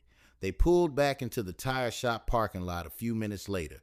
Dotoro climbed out of the truck, the cigar still clenched between his teeth, and gave his father a brief nod before heading back inside to resume whatever not entirely legal operation he'd been conducting when Pops arrived. Pops watched him go, then pulled out of the parking lot and headed back toward the Chalfante Expressway. His 5th son would be fine. Prophecy or no prophecy. Assassination attempts or not. The boy had good instincts and the kind of natural leadership that couldn't be taught, but he would need proper training. They all would. The Moravian monastery had graduated many students over its tenure of operation. Most became scholars, healers, or artisans, using their Codostic abilities for peaceful purposes, channeling their density with Codost into pursuits that built rather than destroyed. A few became warriors, taking their training into military service or private security, using their abilities to protect rather than create, and fewer still became what Sergeant Morgan Inkheart had become. 23 Wyclin ago, a young Morgan had walked through the monastery gates for the first time, a skinny kid from Port-Doe province with eyes that were already too old for his face. He'd been 52 Wyclin then, just barely old enough to qualify for admission, carrying a letter of recommendation from a local Codostic practitioner who'd identified his unusual density with Codos during a routine community screening. The monastery sat high in the Macomb Mountains, its stone walls and meditation gardens perched on a plateau that seemed to exist between earth and sky. The air was thin up there, chilly even in summer, but the monastery itself was different than a lot would imagine it to be. The current master would use different training methods than his predecessors. Students learned through music and food different techniques and aspects of Codos. For many students, the isolation was the hardest part, the silence, the discipline. The endless hours of meditation and physical training with no distraction, no escape, no way to avoid confronting exactly who and what you were. For Morgan, it was paradise. While other students struggled with the monastery's rigid structure, Morgan thrived in it. He woke before the morning drum, meditated longer than required, practiced his forms with a precision that bordered on obsessive. The masters noticed. How could they not? Here was a student who didn't need to be pushed, who didn't need to be disciplined, who approached every lesson with the hungry intensity of someone who understood that knowledge was power and power was survival. Master Ventoro, the monastery's head instructor, took a particular interest in young Morgan. The old man with his pet hummingbird and his fondness for dice and drink saw something in the boy that reminded him of himself 80 Wyclin ago before the monastery, before the teaching, before he'd learned that true strength came from restraint rather than application. You have the discipline, Master Ventoro told him one evening during their private sessions, the hummingbird hovering near his shoulder. But discipline without purpose is just ritual. Why are you here, Morgan? What do you want from Codostic training? Morgan had looked at his master with those old eyes and said simply, I want to be inevitable. Master Ventoro had laughed at that, a sound like dry leaves rustling. Inevitable. That's an ambitious goal for a boy who can barely levitate a grain of rice. Then teach me to levitate mountains, Morgan replied, and so Master Ventoro did. 8 Wyclin of training followed. 8 Wyclin of learning to read the rhythmic patterns in everything, the beating of hearts, the flow of blood, the electrical impulses that govern movement and thought. 8 Wyclin of mastering kinetic amplification, taking his own physical movements and enhancing them through codostic manipulation until a simple punch carried the force of a sledgehammer. 8 Wyclin of sensory enhancement, learning to perceive the world in ways that normal humans couldn't imagine. Other students came and went. Some graduated. Some gave up and returned to civilian life. Some, like the 3 Rand brothers who arrived long after Morgan's final Wyclin at the monastery, got themselves kicked out for breaking too many rules and causing too much chaos. Master Ventoro had tried to teach them. They didn't even last one summer. The old man hoped to impose some structure on their natural chaos. But it was like trying to cage lightning. Eventually, inevitably, they'd gone too far, gotten into some altercation with a few Lepidolite and Azurite students. Master Ventoro was pleased with the brothers of Jasper, teaming up alongside some Azurite and Lepidolite students in what was a pretty decent-sized brawl, but at the end, he had them expelled.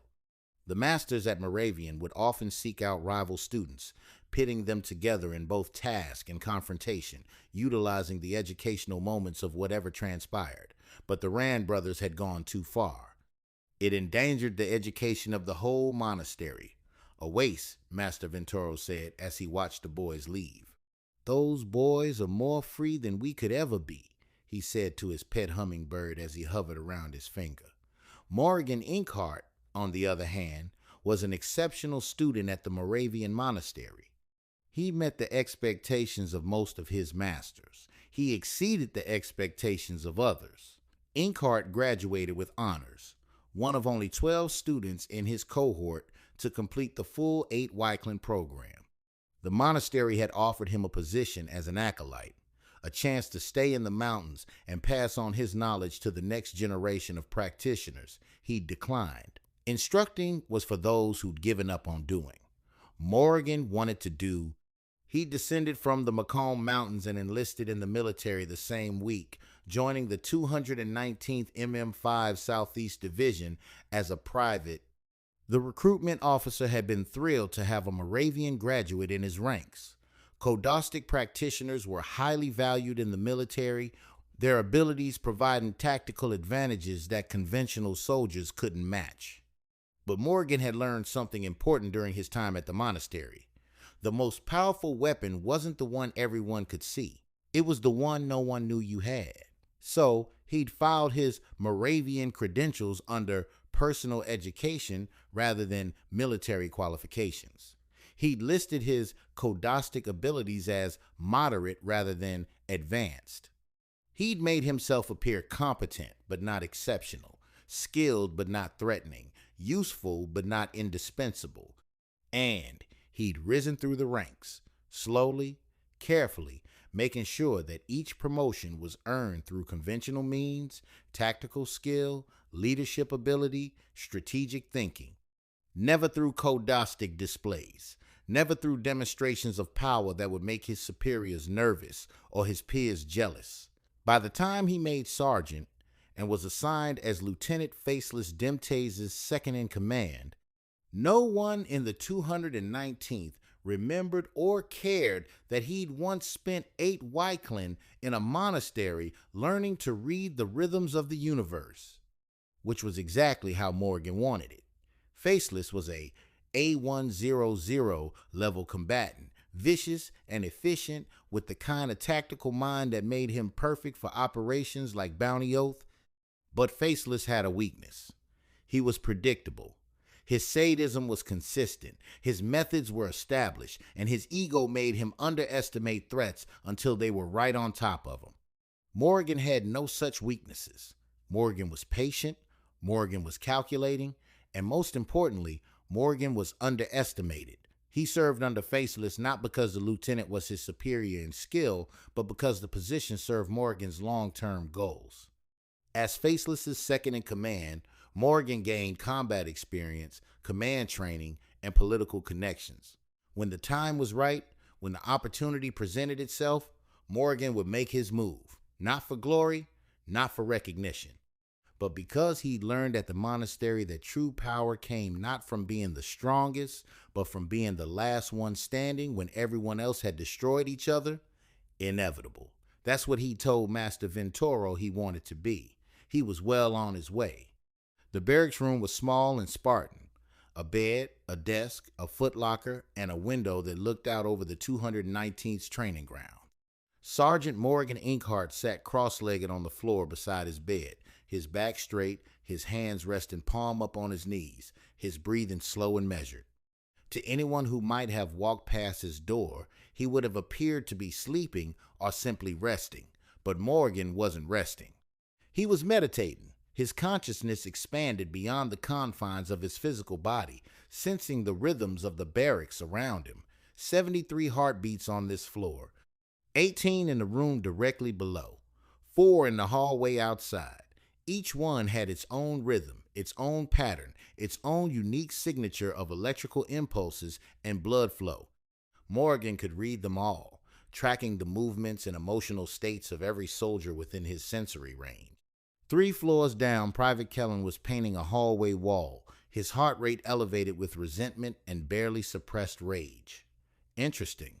The boy had spirit, even if he was undisciplined. He'd be worth watching. 2 floors up, Lieutenant Faceless Demtase was in his office, his heartbeat steady and calm, probably reviewing mission reports or planning the next strike. The lieutenant's rhythms were always the same, cold, efficient, emotionless, except when he was in combat. Then something shifted in him, something almost hungry. Outside the barracks, in the vehicle depot, mechanics were working on one of the Humvees that had taken small arms fire during a patrol last week. Their rhythms were casual, relaxed, no threats in the immediate area. Morgan let his awareness expand further, pushing the limits of his sensory range. This was the part of Codostic practice that most students struggled with, maintaining focus while processing vast amounts of sensory information. But for Morgan, it was natural. He'd spent 8 Wyclin learning to filter out the noise and focus on what mattered, and right now what mattered was the subtle wrongness he'd been detecting for the past few days. Someone was watching the 219th operations.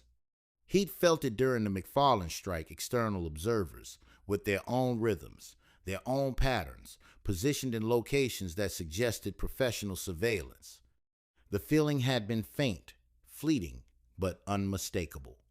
Faceless had dismissed his concerns, but Morgan knew better. Surveillance meant preparation. Preparation meant planning, and planning meant an eventual confrontation. The question was, when and with whom? The monastery had taught him combat theory. The 219th had given him combat practice. But a real engagement against professional opponents, that would be the true test of whether his 8 Wyclin of training had been worth it. His meditation was interrupted by a knock on the door, sharp, precise, military protocol. Morrigan's eyes opened, his expanded awareness contracting back into his body like a rubber band snapping into place. "Enter," he said, his voice calm and measured. The door opened, and Private First Class Varnawal Mutum stepped inside, closing it behind him. "Sergeant," Varnawal said, coming to attention with crisp precision. "Southeast Command just transmitted new orders. The next strike is scheduled for 0900 tomorrow morning. Target location, Core Top Arcade, New Jefferson." Morrigan stood smoothly, his movements fluid despite having been sitting in meditation. "New Jefferson, East Province. Command wants to expand the pressure campaign," Varnawal explained, handing over a sealed envelope with the mission details. Sound tactical thinking, Morgan thought, breaking the seal on the envelope and scanning the mission parameters.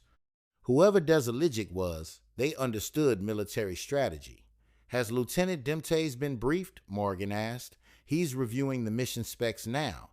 He wants a full tactical briefing at 1800 hours. "Understood.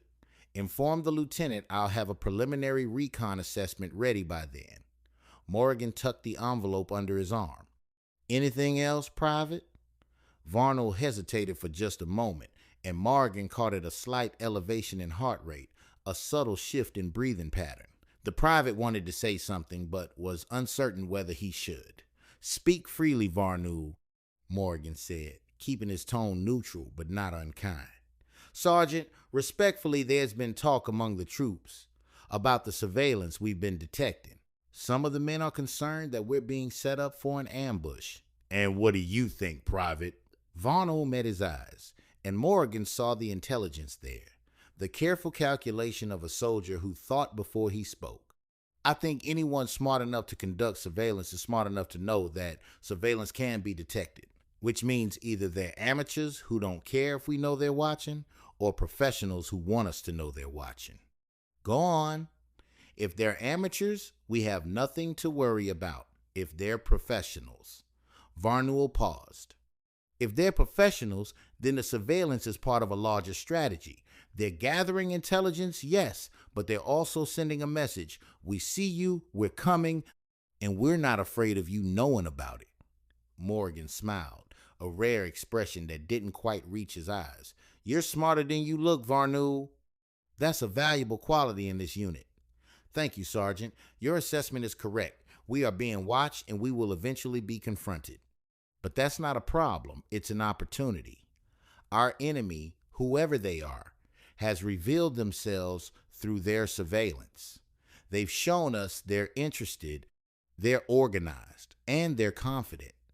Morgan walked to the window and looked out over the training grounds, where a squad of privates was running combat drills in the fading afternoon light. "Confidence is a weakness," he continued, his voice quiet but carrying absolute certainty. "It makes people predictable, and predictable enemies are dead enemies." Varnawal absorbed this in silence, then nodded. "Will there be anything else, Sergeant?" "No. Dismissed." The private saluted and left, closing the door behind him with the same precise care he'd used to enter. Morgan listened to his footsteps fade down the hallway, tracking his heartbeat until Varnawal descended the stairs and moved out of sensory range. Then Morgan returned to his meditation position on the floor, settling back into the rhythm of breathing and awareness that had sustained him through 8 Wyclin at the Moravian monastery and would sustain him through whatever came next. Outside the window, the sun was setting over the 219th barracks, painting the training grounds in shades of orange and red that looked almost like fire. Somewhere out there, Jasper-aligned forces were planning their move, gathering their intelligence, preparing for confrontation. The monastery had taught him to be disciplined. The 219th had taught him to be lethal. Together, those lessons would make him inevitable. Chapter 8. Forgive us our debts. Since the McFarland incident, another franchise owner, this time in the East Province, felt the bitter sting of the 219th intimidation campaign. The Core Top Arcade in New Jefferson never reopened after the attack. 3 days of systematic harassment by the 219th had left the franchise owner, Tyrone Descartes, bankrupt and broken. He sat across from Patrice Duranceau in the ruins of his arcade, surrounded by shattered game cabinets and the lingering smell of burned electronics. They came back twice more after that first hit, Tyrone said, his voice hollow. Yesterday morning, they didn't even bother with the mask. Just walked right in during business hours and started smashing things. When I called the NJPD, they said it was outside their jurisdiction because it involved military personnel. Patrice clutched her briefcase tighter, the same nervous habit Pops had noticed during their first meeting. Tyrone, I'm sorry. The company is working on a solution. What company? Tyrone laughed bitterly. Core Top Arcades Corporate hasn't returned my calls in a week. My insurance claim was denied because they classified it as acts of war. I've got 3 kids, Patrice. 3 kids and a mortgage, and now I've got nothing.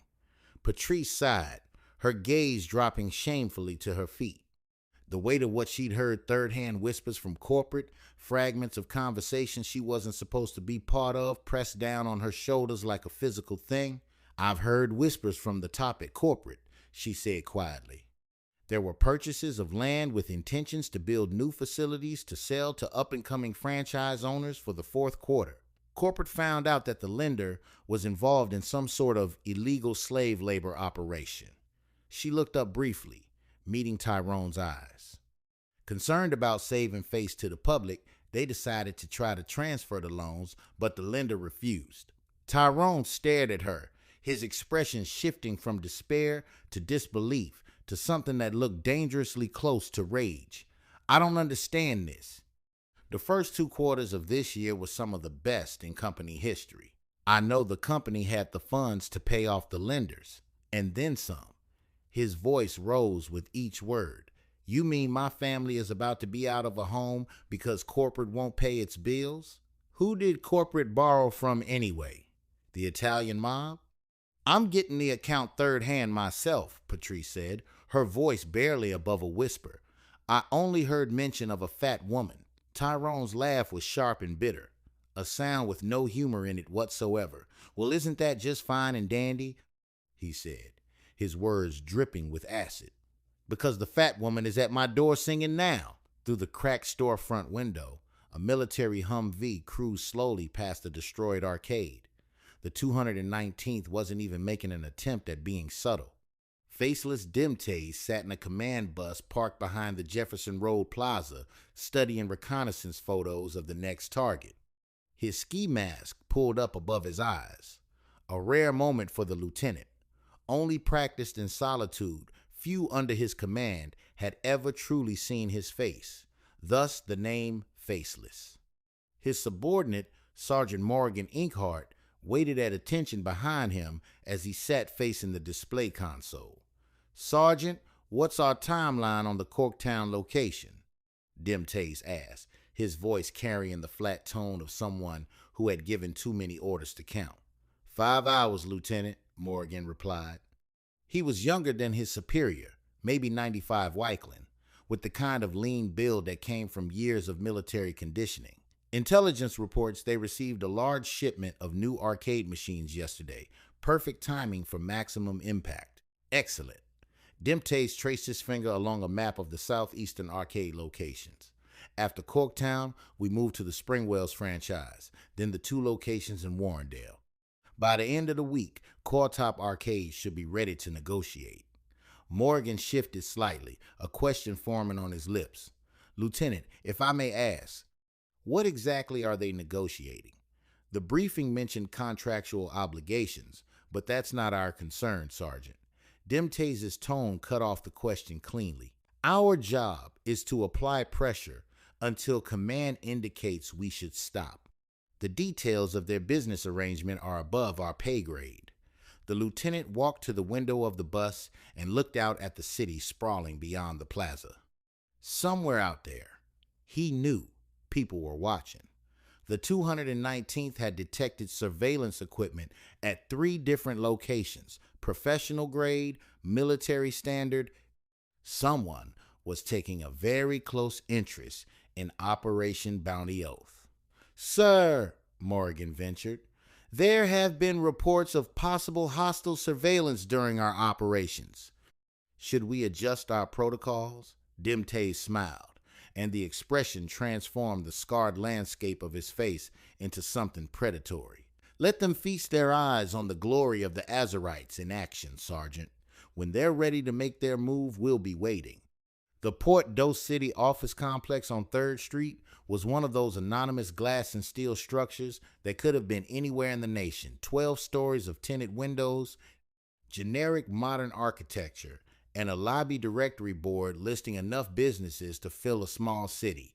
Griffin Hoyer adjusted his tie as he walked through the revolving doors, the tiny camera embedded in his lapel recording everything while the micro lens in his glasses captured still images with each deliberate blink.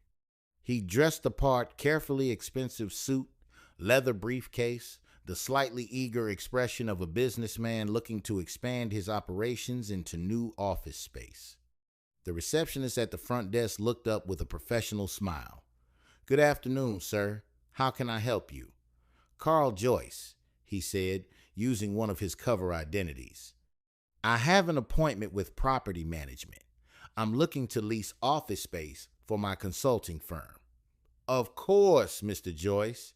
Miss Chen will be right with you." Griffin waited in the lobby, taking the opportunity to study the directory board more carefully. The building supposedly housed over 60 different businesses, investment firms, lobbying groups, consulting agencies, holding companies.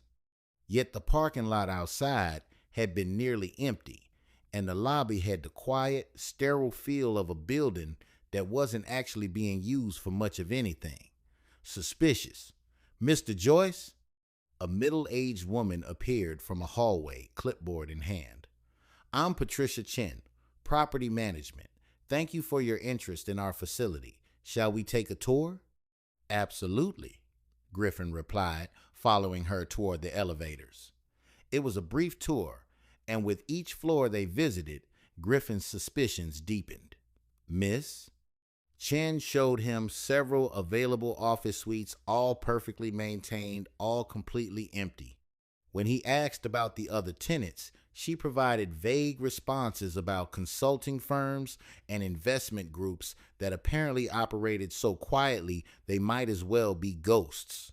He blinked deliberately at each office door they passed, the camera in his glasses capturing images of the business names and suite numbers. Some matched the directory downstairs, many didn't, and the ones that did match had doors that looked like they hadn't been opened in months. No wear on the handles, no scuff marks on the thresholds, just pristine anonymity. "I noticed the building seems rather quiet," Griffin observed as they rode the elevator back down to the lobby. "Is that typical, miss?" Chen smiled in that professional way that revealed nothing. "Many of our tenants prefer discreet operations.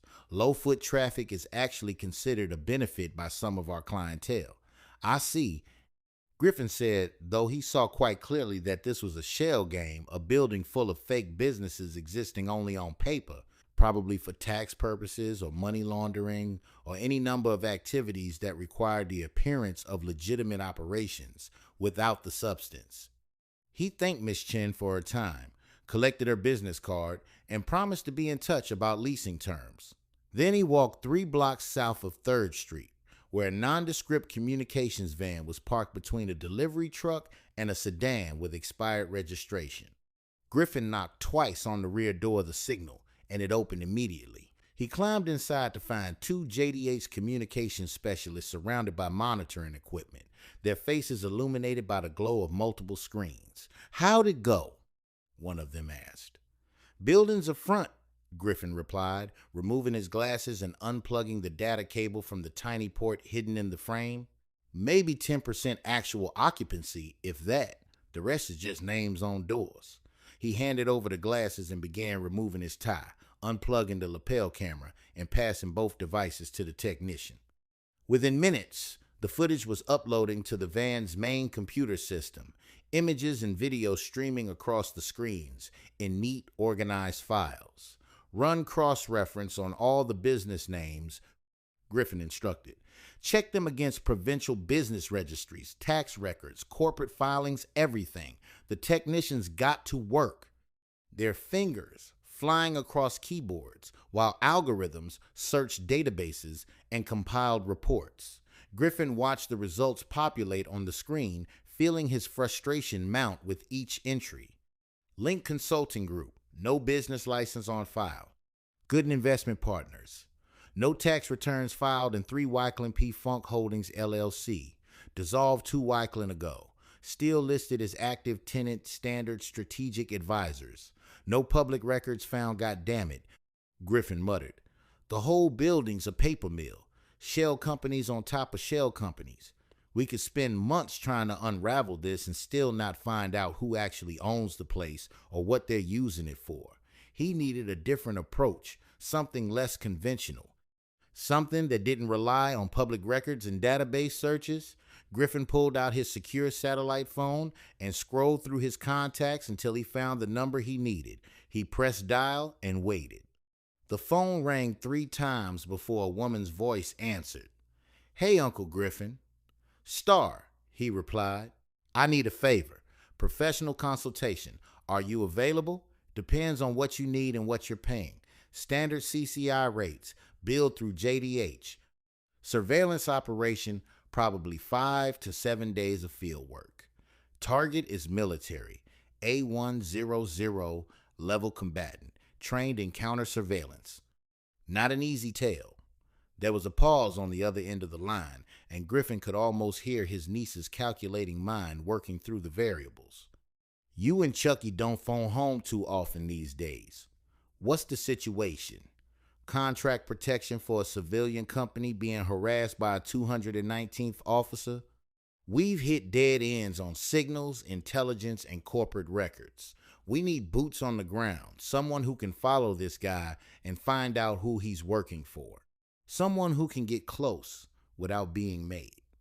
"Oh, I get it. Nobody would suspect a midget. Is that what you're thinking?" "I thought midgets preferred the term little people," Griffin replied. "Little or not, Uncle, I still classify as a 25. You may want to be careful," Griffin smiled. Star had always been direct about the advantages her stature provided in intelligence work. "I think that someone is you because you're one of the best field operatives at CCI and you know how to blend into environments where the rest of us would stick out like sore thumbs." "Flattery noted. What's the target's name?" "Lieutenant Faceless Demtase, 219th MM5 Southeast Division. I'm transmitting his file now."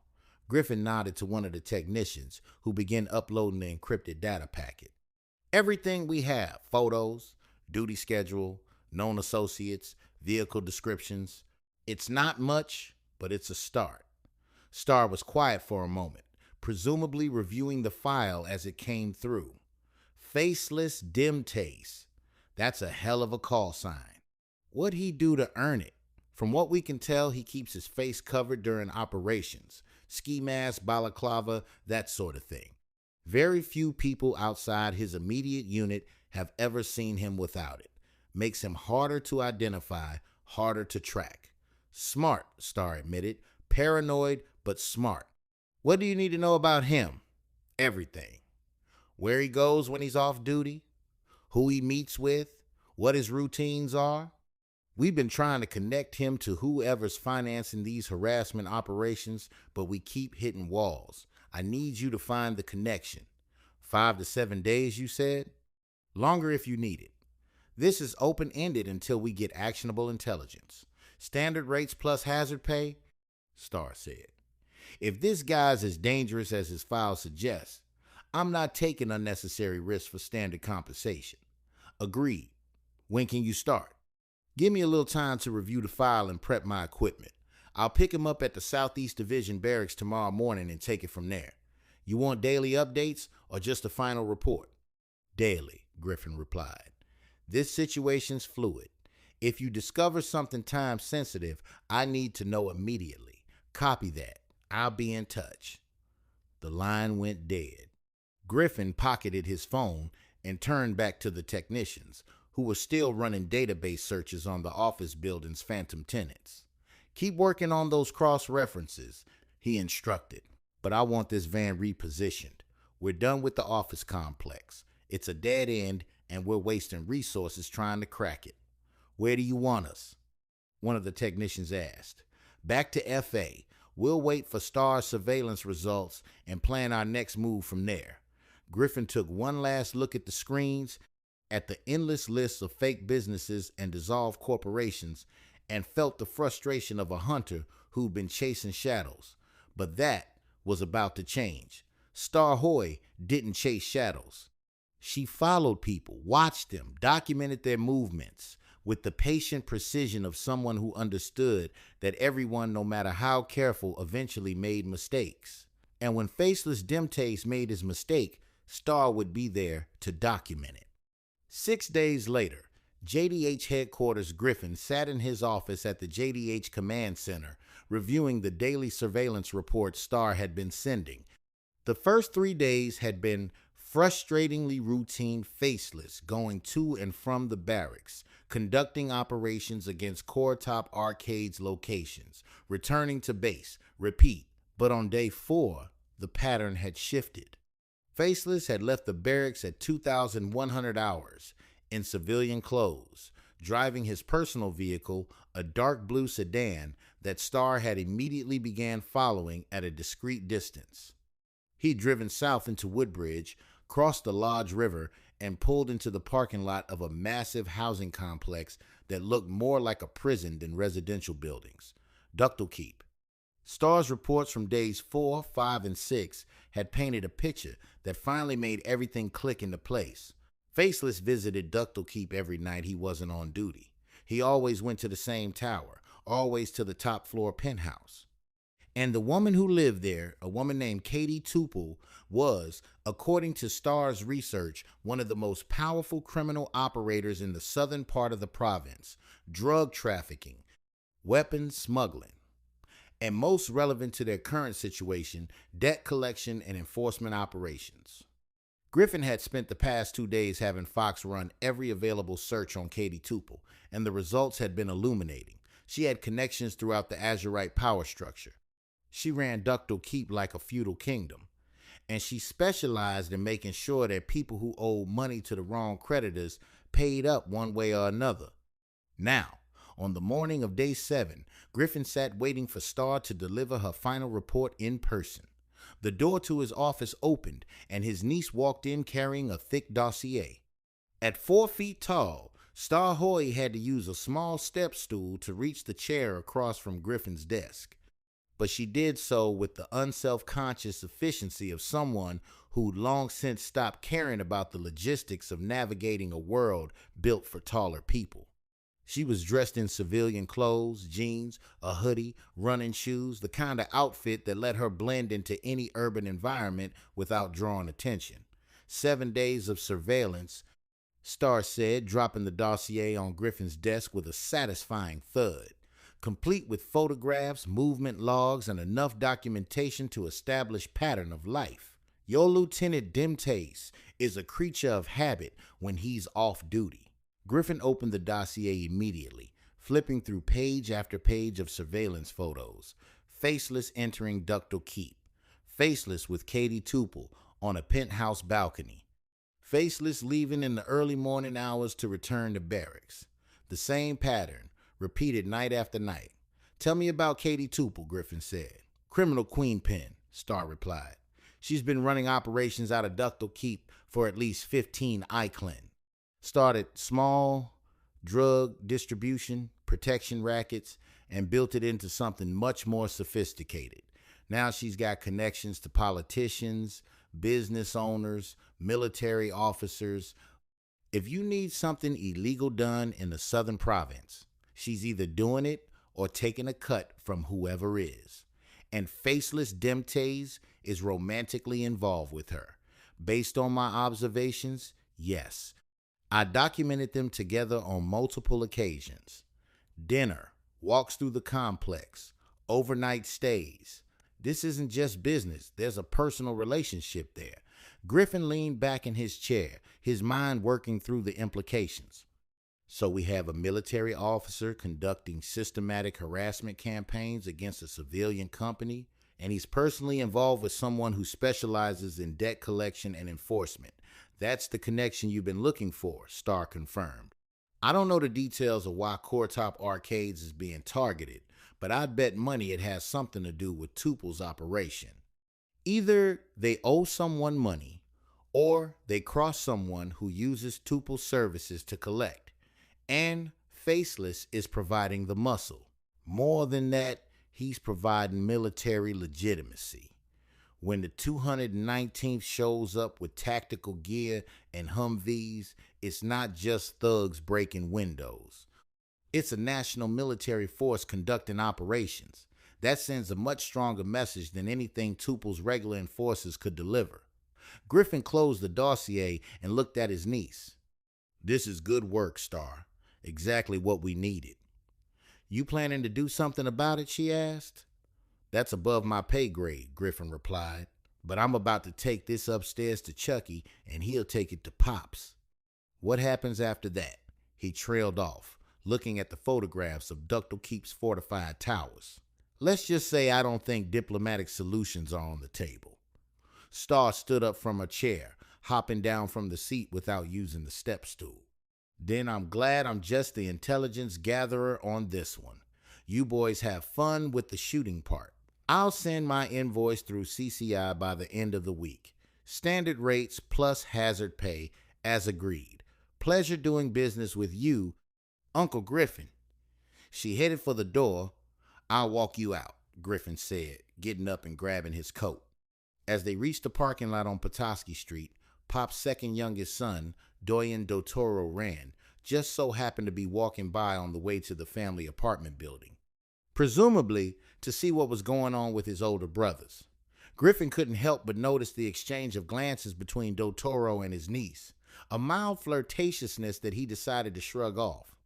That's the problem with those Rand brothers, he thought to himself on the way back to his office. They always think with the little head. Chapter 9, On the Loose. Back at JDH headquarters, Chucky Hoye stared at his computer screen with the kind of frustration that came from chasing digital ghosts. 3 days of investigation had yielded more questions than answers, and each new piece of information seemed to contradict the last. Fox Hoy looked up from his own workstation, rubbing his eyes. Still nothing on the Desolegit call sign.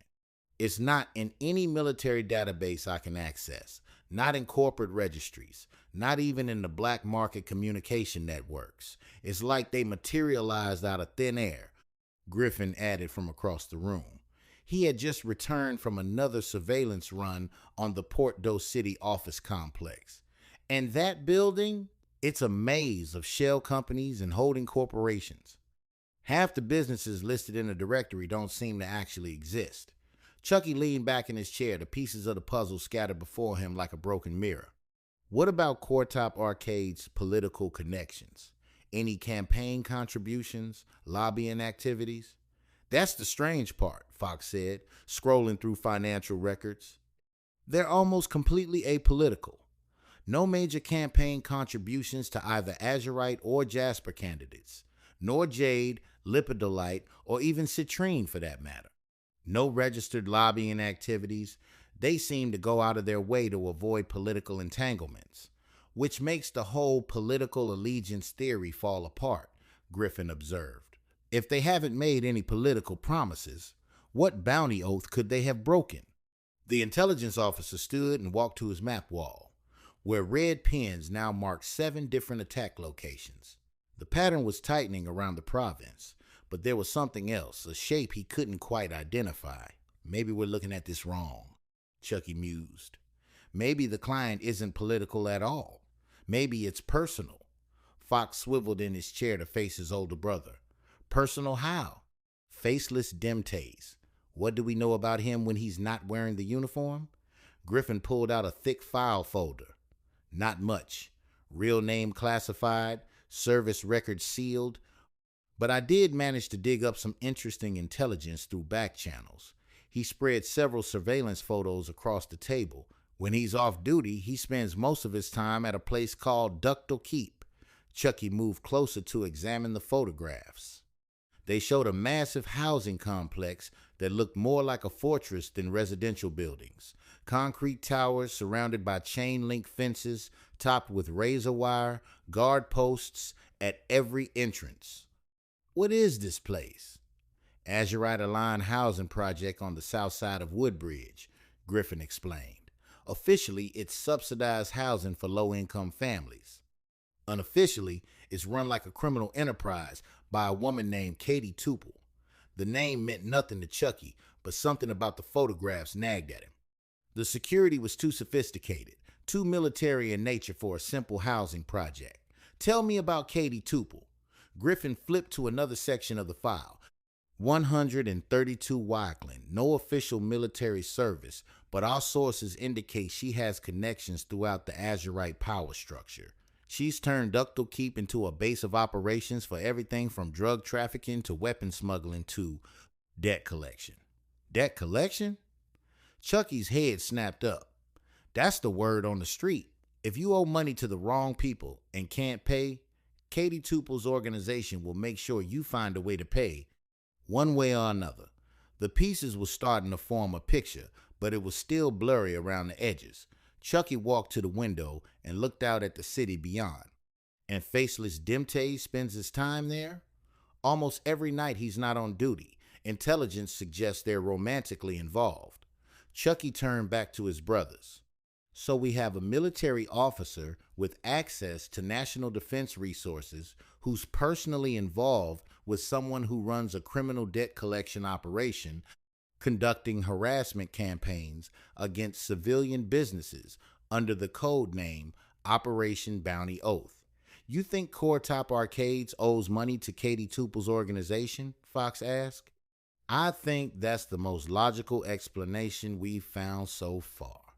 Chucky neatly placed his chair under his desk as he stood up. And I think it's time we stopped playing defense and started playing offense. You're heading upstairs? I'm heading upstairs.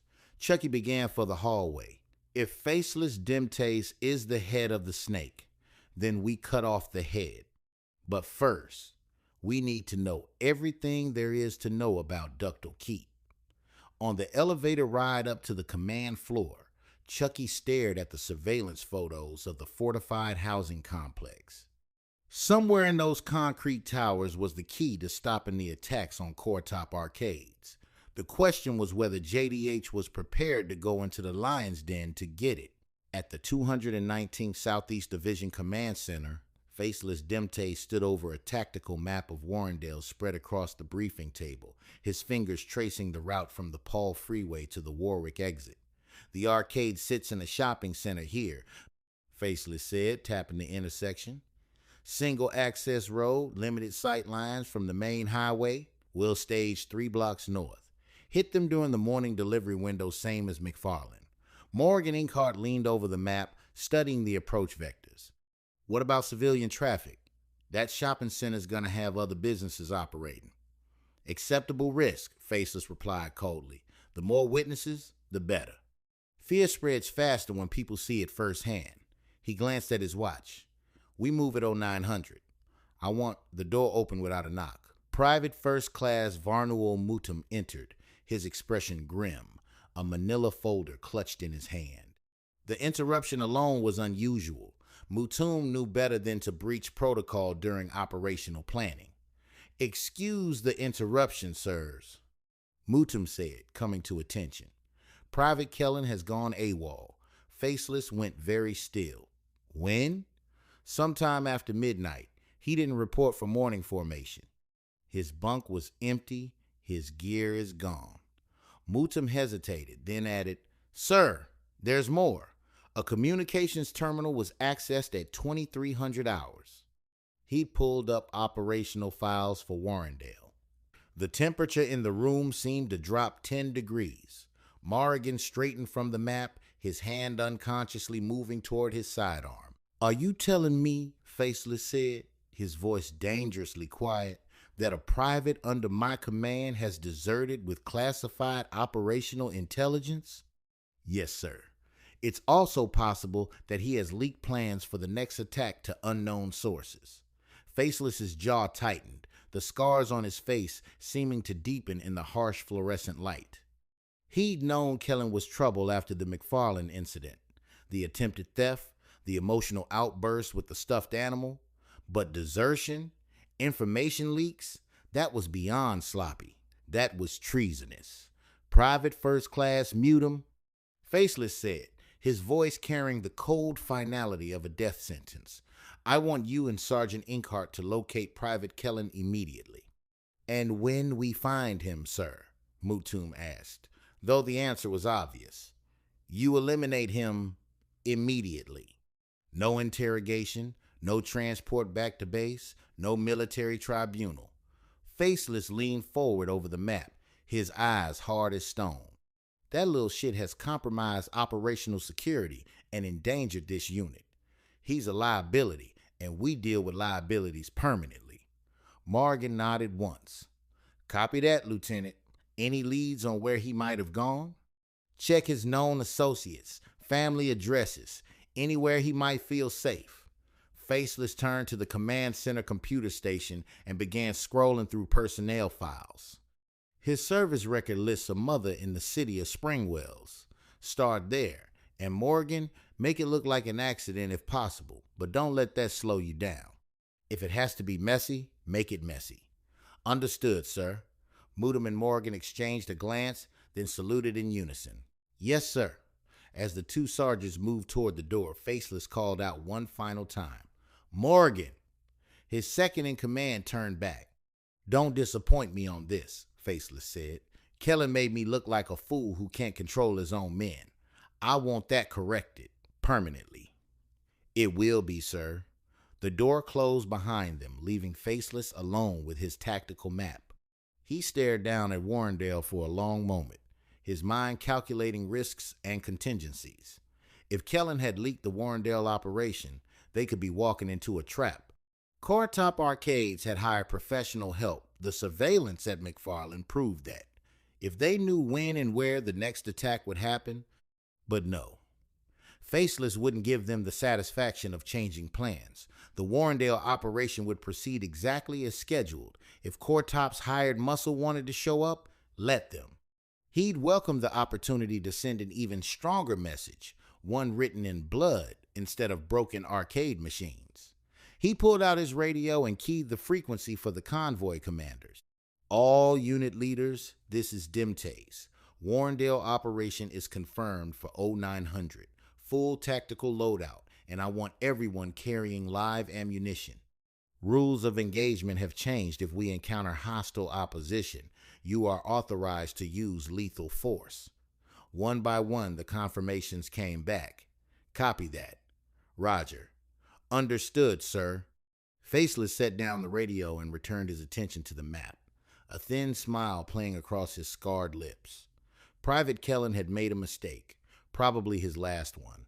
And if whoever Coretop Arcades was hiring wanted to play soldier against real soldiers, they were about to learn a very expensive lesson about the difference between Little League and national military forces.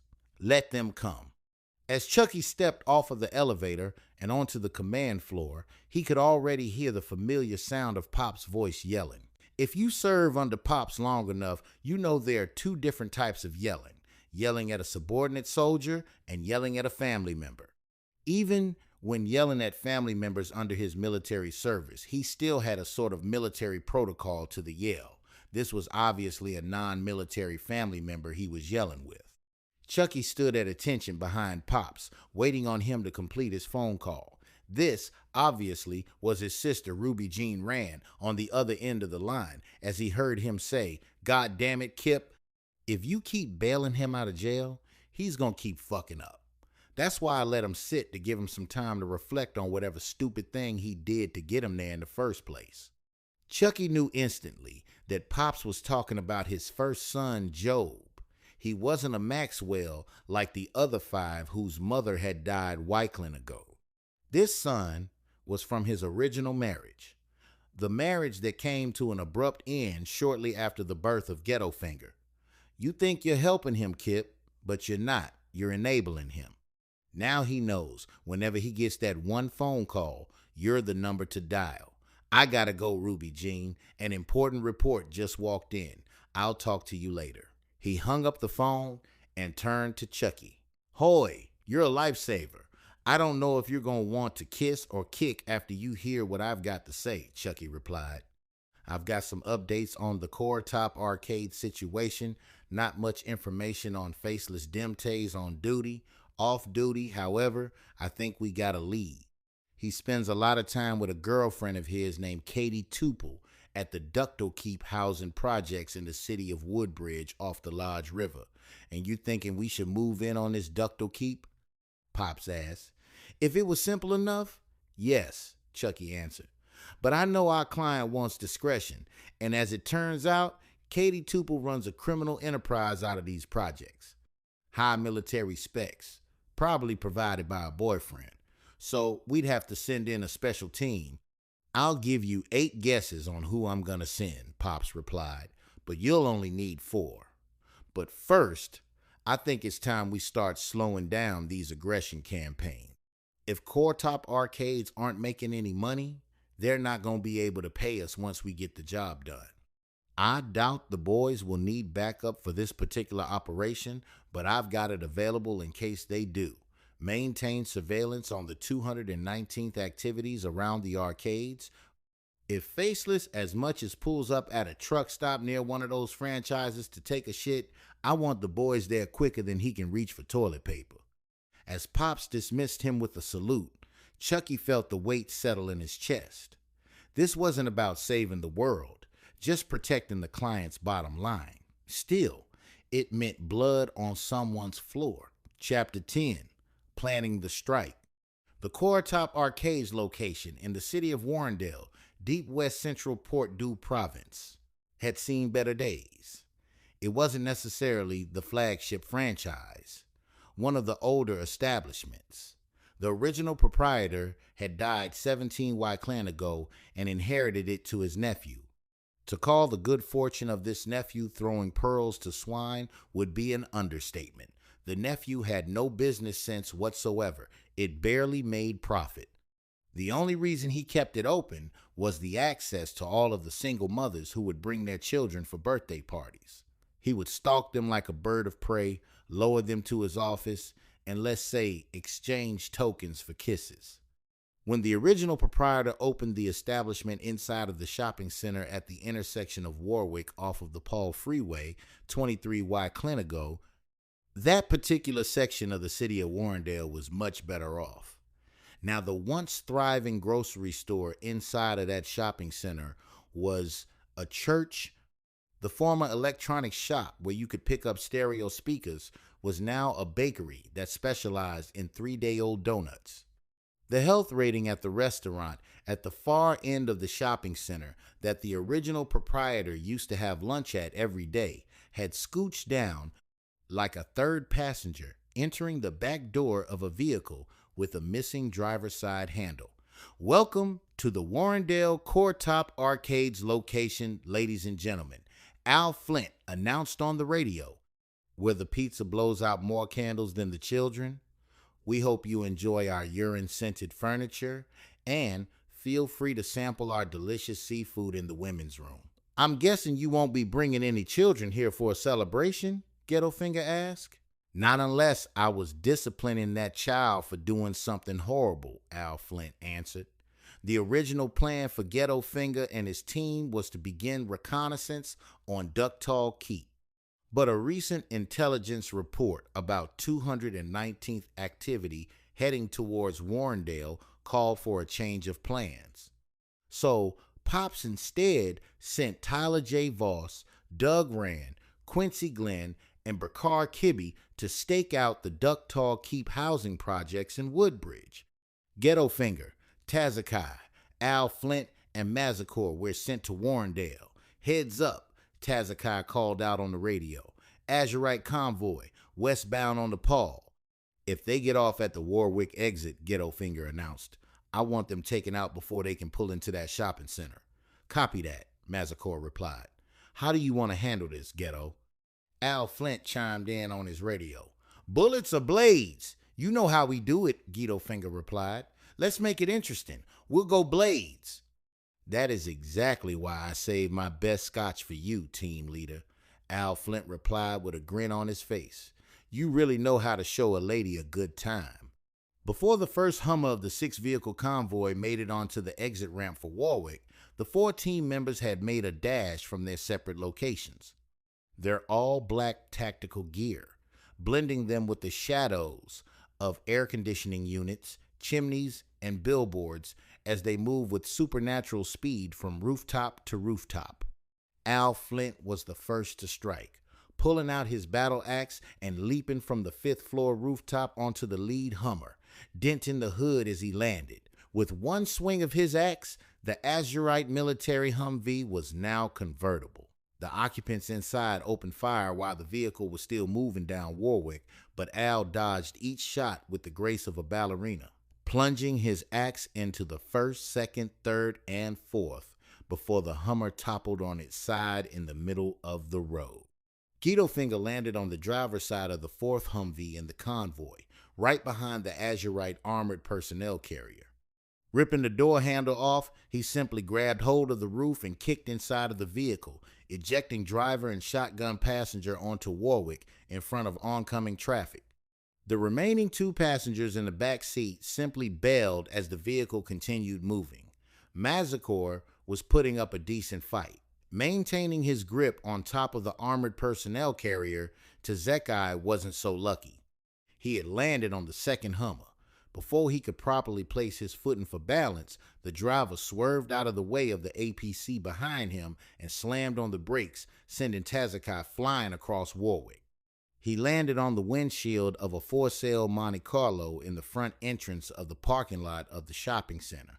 He got up from the vehicle with a grunt, cracking his back into place again as the driver of the 2nd Hummer pulled over to greet him. An imposing figure, in a ski mask, wearing the lieutenant sash of a 219th Azurite trooper.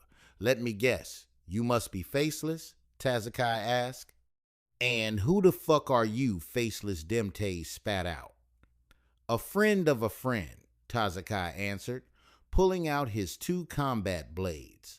Faceless Demtase put up fierce resistance against Tazekai's assault. He must be an A100, if not prime. Faceless Demtase was denied his inevitable victory when Tazekai's other 3 team members came to his aid.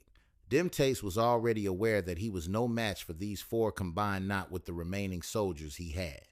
So he hopped into one of his remaining 3 of the 6 vehicles for a tactical retreat. It wasn't easy as expected, but the Warrendale Coretop Arcades location was saved from harassment.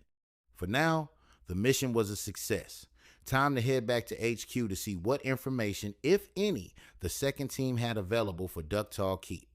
The rain had been falling for 3 days straight when Tyler J. Voss, Quincy Glenn, Doug Rand, and Burkhair Kibbe took their positions around Ductal Keep. From his concealment in an abandoned warehouse across from the housing complex, Tyler J. Voss studied the fortress through high-powered binoculars and didn't like what he saw. First and foremost, it was a narcotics den.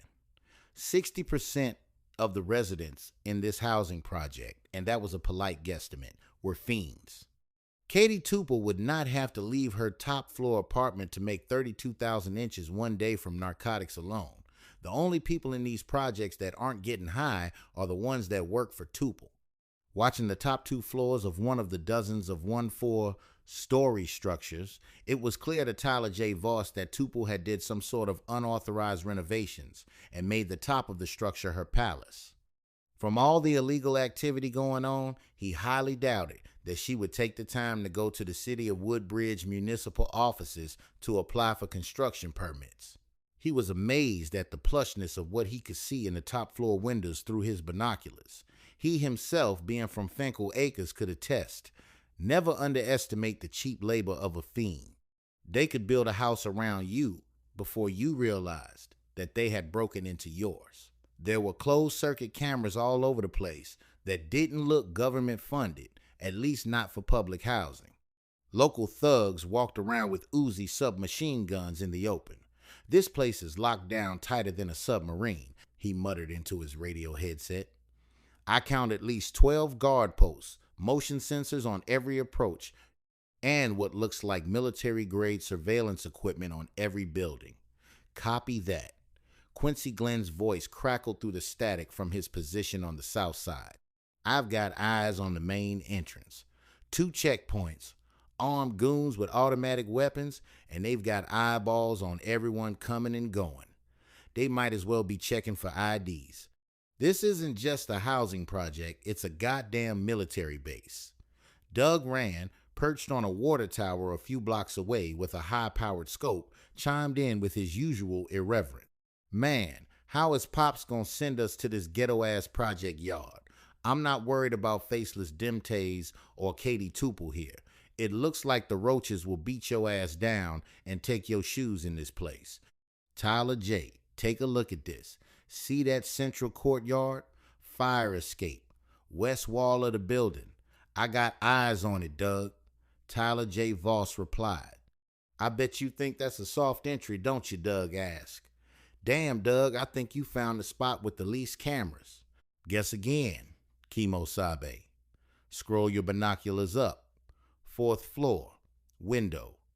Building directly adjacent to the west. See my baby mama there smoking a Newport? Goddamn sniper's nest, Tyler J. called out. Directly above the corner boys down there shooting dice. What you think they packing, Doug said. I bet my next child support payment that it ain't fudge. Burkhair Kibbe, positioned near the loading docks on the east side, was studying the electronic infrastructure with the focused attention of someone who understood technology. Tyler J. Voss, you seeing the power grid setup? They've got redundant electrical systems, backup generators, and enough cable running through this place to wire half the city of Woodbridge. Kibbe adjusted his IR spotting scope, picking up the slightest glows of infrared motion beams. This CCTV setup is no joke. They've got the Panasonic WV series, the WV-CD20S and WV-1410 models work pretty good in dimly lit areas. Whatever they doing here, they doing it with serious resources. You think you can slice through to their camera feeds, Kibbe? Tyler J. asked. Not without a frontal assault, Kibbe replied. These cables are shielded with RG6U coaxial cords. We could try cutting the power from the city line if she wasn't smart enough to already have generators on hand. Those cables are made to reduce susceptibility to interference or signal hijacking. What the hell did you just say? Doug Rand replied. Man, I heard jibba jibba jibba cables. Kibbe replied. Bottom line, get me in there, I could slice those cables in a matter of seconds, but I have to be close and I'd have to be well protected. They've got more guns than in the Wild West in there. I wouldn't be of much use to the team if I'm bleeding out in the courtyard. Looks like we've got action in the parking lot of the South Tower, Quincy Glenn called out over the radio. One of the goons had apparently gotten into a heated discussion with another group of goons. They started beating him up right there in the parking lot. Down goes Frazier, Doug Rand yelled out. As another one of the goons walked to what appeared to be a barely running Honda Accord, ripped off the radio antenna, walked back to the goon that they were assaulting, and started whooping him with the antenna. That boy came short on the bag, Doug said. The 4 operatives had been conducting surveillance for 2 hours, mapping guard rotations, identifying weak points, and cataloging defensive measures. What they discovered was sobering. Ductal Keep wasn't just fortified, it was damn near impregnable. All right, boys, Tyler J. Voss said, lowering his binoculars. I've seen enough. Let's pack it up and head back to base. We've got a problem. 1 hour later, the team sat around the conference table in the JDH Command Center, their reconnaissance photos and sketches spread out like evidence of an impossible mission. Pop studied the intelligence with the grim expression of someone who had seen too many operations go sideways. What the hell? Pops muttered, picking up a photograph of the main gate. She's got this place wired like Fort Knox. Motion detectors, infrared cameras, what looks like electronic countermeasures. He looked up at his crew.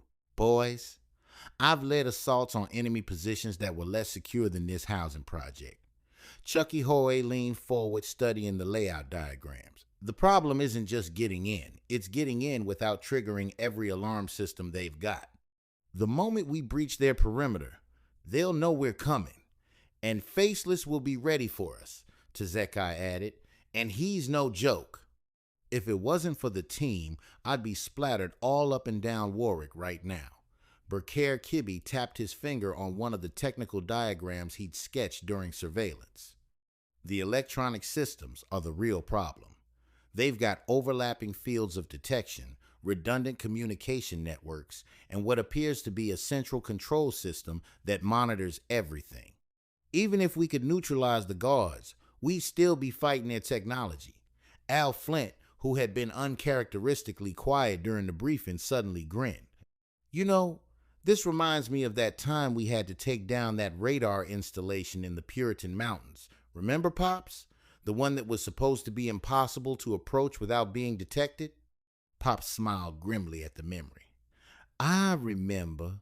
And I also remember we lost 2 good men on that operation before we figured out how to get close. Yeah, but we did figure it out. Mazzacor snapped his fingers. Why don't we give James Howe a call? Your old war buddy from the 217th Pops.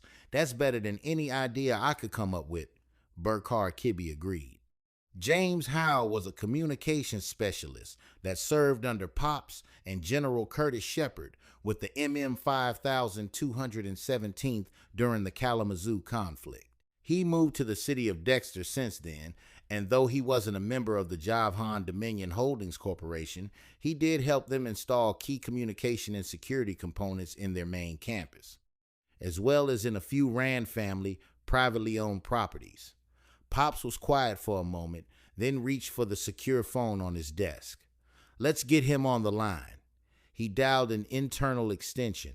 James, could you come up to the Chamber Tent Center? We've got a technical problem that needs your expertise. James Howe arrived 30 minutes later, carrying a laptop and looking like someone who had been pulled away from important work. The senior communications specialist was one of the few civilians Pops trusted with JDH affairs, a former technical analyst who specialized in electronic warfare and signals intelligence. He smiled at Pops walking through the door and greeted his former superior officer with a firm handshake. Then he glanced over at Mazzacor.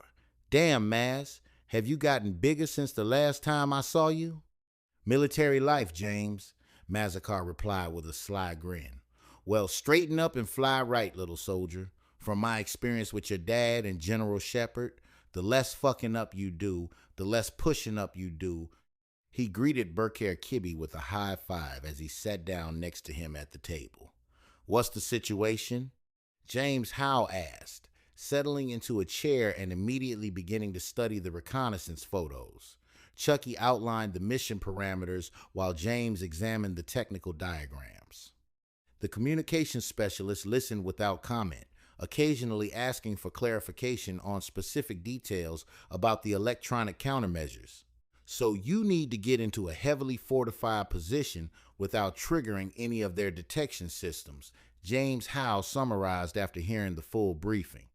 And you need to do it in a way that gives you tactical surprise against a military-trained opponent. That's about the size of it, Pops confirmed. Can it be done? James was quiet for several long seconds, studying the diagrams and making notes on his laptop. Finally, he looked up with the expression of someone who had just solved a particularly complex equation. Maybe, James Howe said, but it's going to require some expensive equipment and a lot of precise timing. What kind of equipment? Pops asked. Sonic Paw RA-100, Berkare replied without hesitation. It's an electronic warfare device that uses directed electromagnetic pulses to temporarily disable electronic systems within a specific radius. Military grade, highly classified, and not exactly available through normal procurement channels. Damn, why didn't I think of that? Berkare Kibbe thought out loud. I've been doing this before most of you were born, Kibbe. While my dorm mate in college was beating off to Hustler, I was beating off to Amiga World. I hope you washed your hand before you slapped me that high five, James, Kibbe said sarcastically. Ghetto Finger frowned. What exactly does it do? Think of it as a localized electromagnetic pulse, James explained. When deployed correctly, it can shut down surveillance cameras, communications equipment, motion sensors, even electronic locks. The effect is temporary, maybe 2 to 5 minutes, but it would give you a window of opportunity to approach the target without detection. And you can get one of these devices? Pops asked. James Howell's smile was slightly predatory. I know a guy who knows a guy, but it's going to cost you. We're talking about a piece of equipment that officially doesn't exist and carries a street value of about $500,000.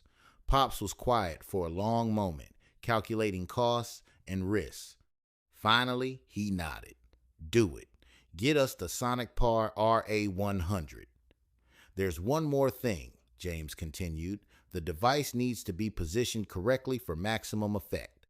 Someone's going to have to get close enough to Ductal Keep to deploy it, and they're going to have to do it without being detected. Mazikor leaned forward. How close?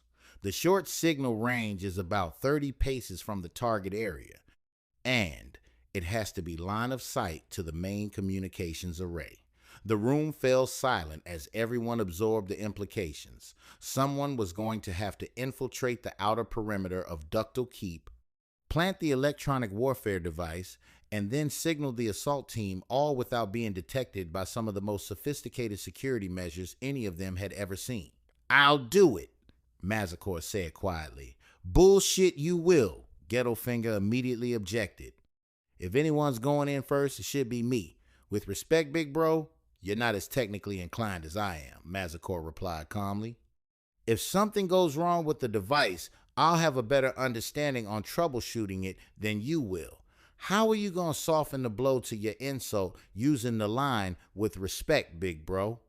In that case, with respect, little bro, my dick is bigger than yours, Ghettofinger jokingly added.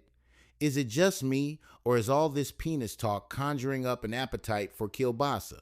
Al Flint questioned. Pops held up his hand to silence the banter. We'll work out the operational details later. Right now, I want everyone focused on the bigger picture. James, how long to acquire the Sonic Par RA100? 2 hours, assuming my contact can deliver on schedule. And how long to plan and rehearse the operation? Chucky consulted his notes. Given the complexity of the target and the need for precise coordination, I'd recommend at least 1 day of preparation. We'll need to study their security patterns, identify the optimal approach routes, and make sure everyone knows their role perfectly. Then we have our timeline, Pop said, standing from the table. James, get me that device. Chucky, start working on detailed mission plans. Boys, he looked at his sons. I want you studying every inch of Ductal Keep until you can navigate it blindfolded. In 1 day, we're going to end Faceless Demtase's career permanently. As the meeting broke up, Ghettofinger remained seated, staring at the reconnaissance photos. Somewhere in those concrete towers, a man was preparing for war without knowing it was coming. The question was whether JDH could deliver that war before their enemy realized he was already fighting it. Outside, the rain continued to fall, washing the city clean for whatever was coming next. Chapter 11. Assault on Ductal Keep. The Sonic Par RA100 looked like nothing more than a black metal briefcase with a small antenna array protruding from one corner. James Howe had delivered it exactly on schedule, along with a warning that they would have exactly 4 minutes and 30 seconds of electronic disruption before the backup systems kicked in. Mazikor crouched in the shadows behind a rusted dumpster, 30 paces from Ductal Keep's main communication tower, the device balanced on his knees as he made final adjustments to the targeting array. Through his earpiece, he could hear the steady breathing of his team members positioned at strategic points around the housing complex. All stations, this is Mazikor, he whispered into his radio. Device is armed and ready. Confirm your positions. Ghettofinger in position at the north stairwell came the immediate reply. Tazakai ready at the west fire escape, his second brother reported. Al Flint standing by at the south entrance. Al's voice crackled through the static. And may I say, the urine in the hallway is particularly strong this evening. Despite the tension, Mazikor couldn't help but grin. Even facing a potentially lethal mission, Al never lost his sense of humor. Copy all stations? Mazikor replied. Initiating electronic warfare countermeasures in 3, 2, 1, mark. He pressed the activation button on the Sonic Par RA-100. The effect was immediate and dramatic. Every light in Ductal Keep's central towers flickered once, then went dark.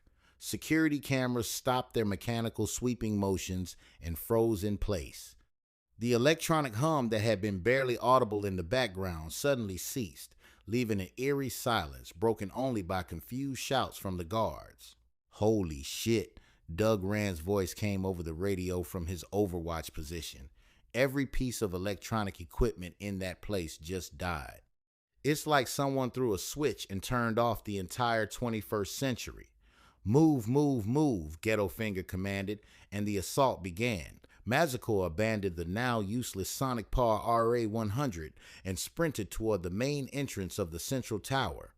The electronic locks on the security doors had failed along with everything else, leaving them secured only by manual deadbolts that yielded quickly to his lock-picking tools. He could hear gunfire erupting from multiple directions as his brothers engaged the confused and disoriented guards. Without their surveillance network, Cadie Tupel's security force was fighting blind, unable to coordinate their response or even identify where the attacks were coming from. The lobby of the central tower was a study in contradictions: expensive marble floors covered with drug paraphernalia, crystal chandeliers hanging over makeshift gambling tables, and residents in dirty clothes wandering around in a narcotic haze, seemingly oblivious to the battle raging outside. Mazikor took the stairs 3 at a time, his combat boots echoing off the concrete walls. According to the intelligence reports, Cadie Tupel's penthouse occupied the top 2 floors of the 14-story building. If Faceless Demtase was anywhere in Ductal Keep, that's where he would be. Mazikor, this is Ghetto Finger. His brother's voice came through the radio between bursts of automatic weapon fire. I'm encountering heavy resistance on the north side. These guys aren't just street thugs. Some of them have military training. Copy that, Mazikor replied, pausing on the 7th floor landing to catch his breath. Al, what's your status? Having a grand old time down here, Al Flint reported. Just dropped 3 guys who were trying to set up a machine gun nest. One of them had the nerve to call me a motherfucker before I introduced him to my ex.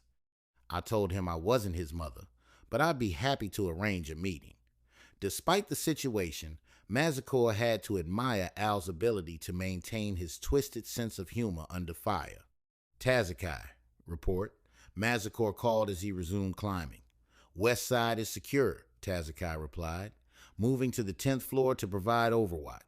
Be advised, I can see movement in the penthouse windows. Looks like someone's home. Mazikor reached the 12th floor and found himself facing a very different environment. Gone were the concrete walls and institutional lighting of the lower floors. Here the hallways were carpeted in sapphire blue. The walls were painted in rich earth tones, and expensive artwork hung in gilded frames. He moved cautiously down the corridor, his combat knife ready in his right hand, his sidearm in his left. At the end of the hall, ornate double doors stood slightly ajar, revealing glimpses of what looked like a luxurious apartment beyond. All stations, this is Mazikor, he whispered into his radio. I'm approaching the penthouse, moving to final assault position. Tazekai replied, I'm right behind you. See you up there in a second. Moments later, Tazekai took point with his little brother behind him as he entered the penthouse. Cadie Tupel was not what Tazekai had expected. Instead of the hardened criminal queenpin he had imagined, he found himself looking at a woman who could have been a corporate executive or a high-end fashion model. She stood near the floor-to-ceiling windows of her penthouse living room, silhouetted against the city lights, wearing an elegant black dress that probably cost more than most people made in a month. You must be the JDH boys, she said without turning around, her voice carrying a slight accent they couldn't quite place. I've been expecting you. Mazikor kept his weapons ready but didn't immediately attack. Something about the situation felt wrong, too easy, too convenient. Where is he? Tazakai asked. Faceless? Cadie laughed, a sound like wind chimes in a gentle breeze. He's exactly where he's supposed to be. The question is, are you? Before any of the brothers could respond, a figure stepped out of the shadows behind them. Even without his tactical mask, Faceless Demtase was unmistakable, tall, lean, with those distinctive scars mapping his face like a geographic survey of violence. Hello, boys, Faceless said, his voice carrying the same flat authority Tazakai remembered from the convoy engagement. I believe we have some unfinished business. The lieutenant was armed with 2 combat knives, one for each brother, their blades gleaming in the soft light of the penthouse. He moved with the fluid grace of someone who had killed many times and expected to kill again. As Tazakai struck high, Mazikor struck low simultaneously. The audible gunfire in the distance assuring them that the rest of the team was holding off any reinforcements that may enter the penthouse structure. Faceless served Mazikor a roundhouse kick to the chest that knocked him clear through the living room wall. Tazakai taking the opportunity to knock the balancing leg beneath him as he stood in a dramatic pose, admiring his work on his younger brother. As Faceless Demtase rolled back onto his feet, Mazikor stood up in the kitchen, wiping off drywall from the shoulders of his black tactical gear.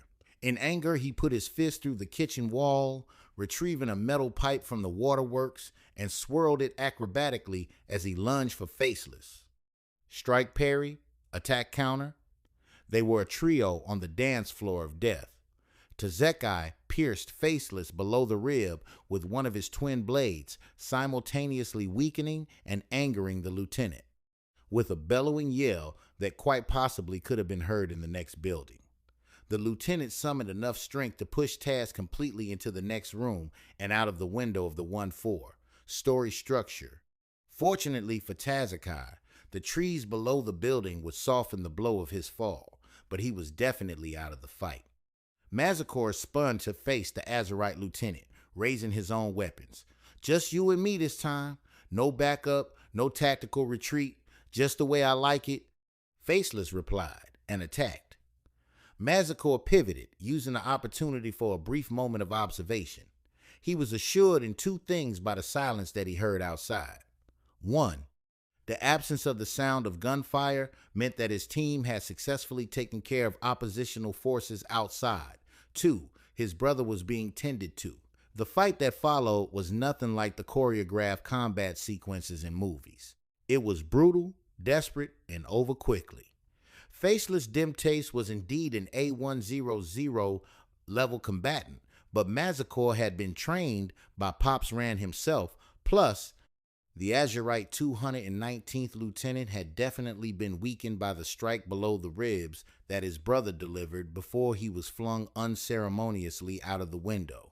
When it ended, Faceless Demtase lay motionless on Cadie Tupel's expensive Persian rug, his blood slowly staining the intricate pattern.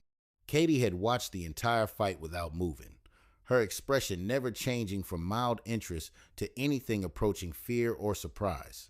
Impressive, she said, applauding slowly. He always said he wanted to die in combat. I suppose this is close enough. Mazikor turned toward her, intending to take her into custody for questioning. He needed to know who had hired the 219th, who was really behind the attacks on Coretop Arcades, but Cadie Tupel had other plans. I'm sorry, soldier, she said, pulling a small pistol from somewhere in the folds of her dress. But there are some secrets that can't be allowed to leave this room. The gunshots came simultaneously, Cadie firing at Mazikor, Mazikor firing at Cadie. In the enclosed space of the penthouse, the sound was deafening. When the echoes faded, Cadie Tupel was dead, and Mazikor was clutching his shoulder where her bullet had grazed him. Mazikor, report! Guido Finger's voice crackled through the radio. We heard gunshots. Target neutralized, Mazikor replied, looking down at the 2 bodies. Is Tazakai okay? He's a Rand, little brother. You ought to know better than to ask such things, Ghetto replied. Both targets neutralized. Mission complete. Copy that. All stations. Begin extraction procedures. We're done here. As Mazikor made his way back down the stairwell, he could hear sirens approaching in the distance. The local police would arrive soon, but they would find only the aftermath of what appeared to be a gang war gone wrong. There would be no evidence linking JDH to the assault on Ductal Keep. Outside in the courtyard, his three brothers were waiting for him, their tactical gear bloodstained but their expressions victorious. "How'd it go up there, little brother?" Ghetto Finger asked, noting the bandage Mazikor had applied to his shoulder wound. "Faceless Demtase won't be harassing any more arcade owners," Mazikor replied. "And neither will his girlfriend." Al Flint clapped him on his uninjured shoulder. "Outstanding work, Maz. Though I have to say, this whole operation would have been a lot more fun if we'd brought marshmallows. This place is going to burn for days." Indeed, fires had broken out in several of the buildings during the assault, and the residents of Ductal Keep were evacuating in growing numbers. By morning, the housing project would be little more than a collection of burned-out shells. "Time to go home, fellas. Where's the Sonic Par RA100? Ghetto Finger asked. "I abandoned it by the dumpster." Ghetto Finger's eyes narrowed. "You abandoned? After we just spent all that money? You better go get that shit. Hurry up for the damn police get here." As the JDH melted back into the shadows of the city of Woodbridge, behind them, Ductal Keep burned like a funeral pyre for the criminal empire that Cadie Tupel had built and Faceless Demtase had helped protect. 3 days later, Patrice Duranso sat in Pops Rand's office, a check for JDH's services clutched in her trembling hands. "The attacks have stopped," she said, her voice filled with relief and gratitude. "All of them. Completely. The 219th hasn't been seen near any of our locations since. Well, since whatever happened at that housing project." Pops accepted the check with the same businesslike demeanor he had shown during their first meeting. "I'm glad we could be of service, Mr. Ronso. Core Top Arcade should be able to operate without further harassment. How did you do it?" Patrice asked. "I mean, I don't need details, but sometimes problems solve themselves," Pops replied diplomatically. As Patrice left the office, Pops walked to his window and looked out at the city of Finkel Acres. Somewhere out there, the real puppet masters behind Operation Bounty Oath were probably already looking for new ways to collect the debts they were owed. Ironically enough, it was the Bond Right Assembly that was owed and seeking to collect from Core Top Arcades, a company that Pops himself received mortgages from when they first incorporated the JDH in early 1989. A company which he would personally sign checks for and send to every month, unaware of the Azurite alignment of their CEO, Greta Wicks. But that's a story for another time. For now, the immediate threat was over. Core Top Arcades was safe, JDH had been paid, and the Rand family had once again proved that some problems could only be solved with violence. Outside his window, storm clouds were gathering for another round of rain, but this time it felt like a cleansing storm, washing away the blood and preparing the city for whatever came next.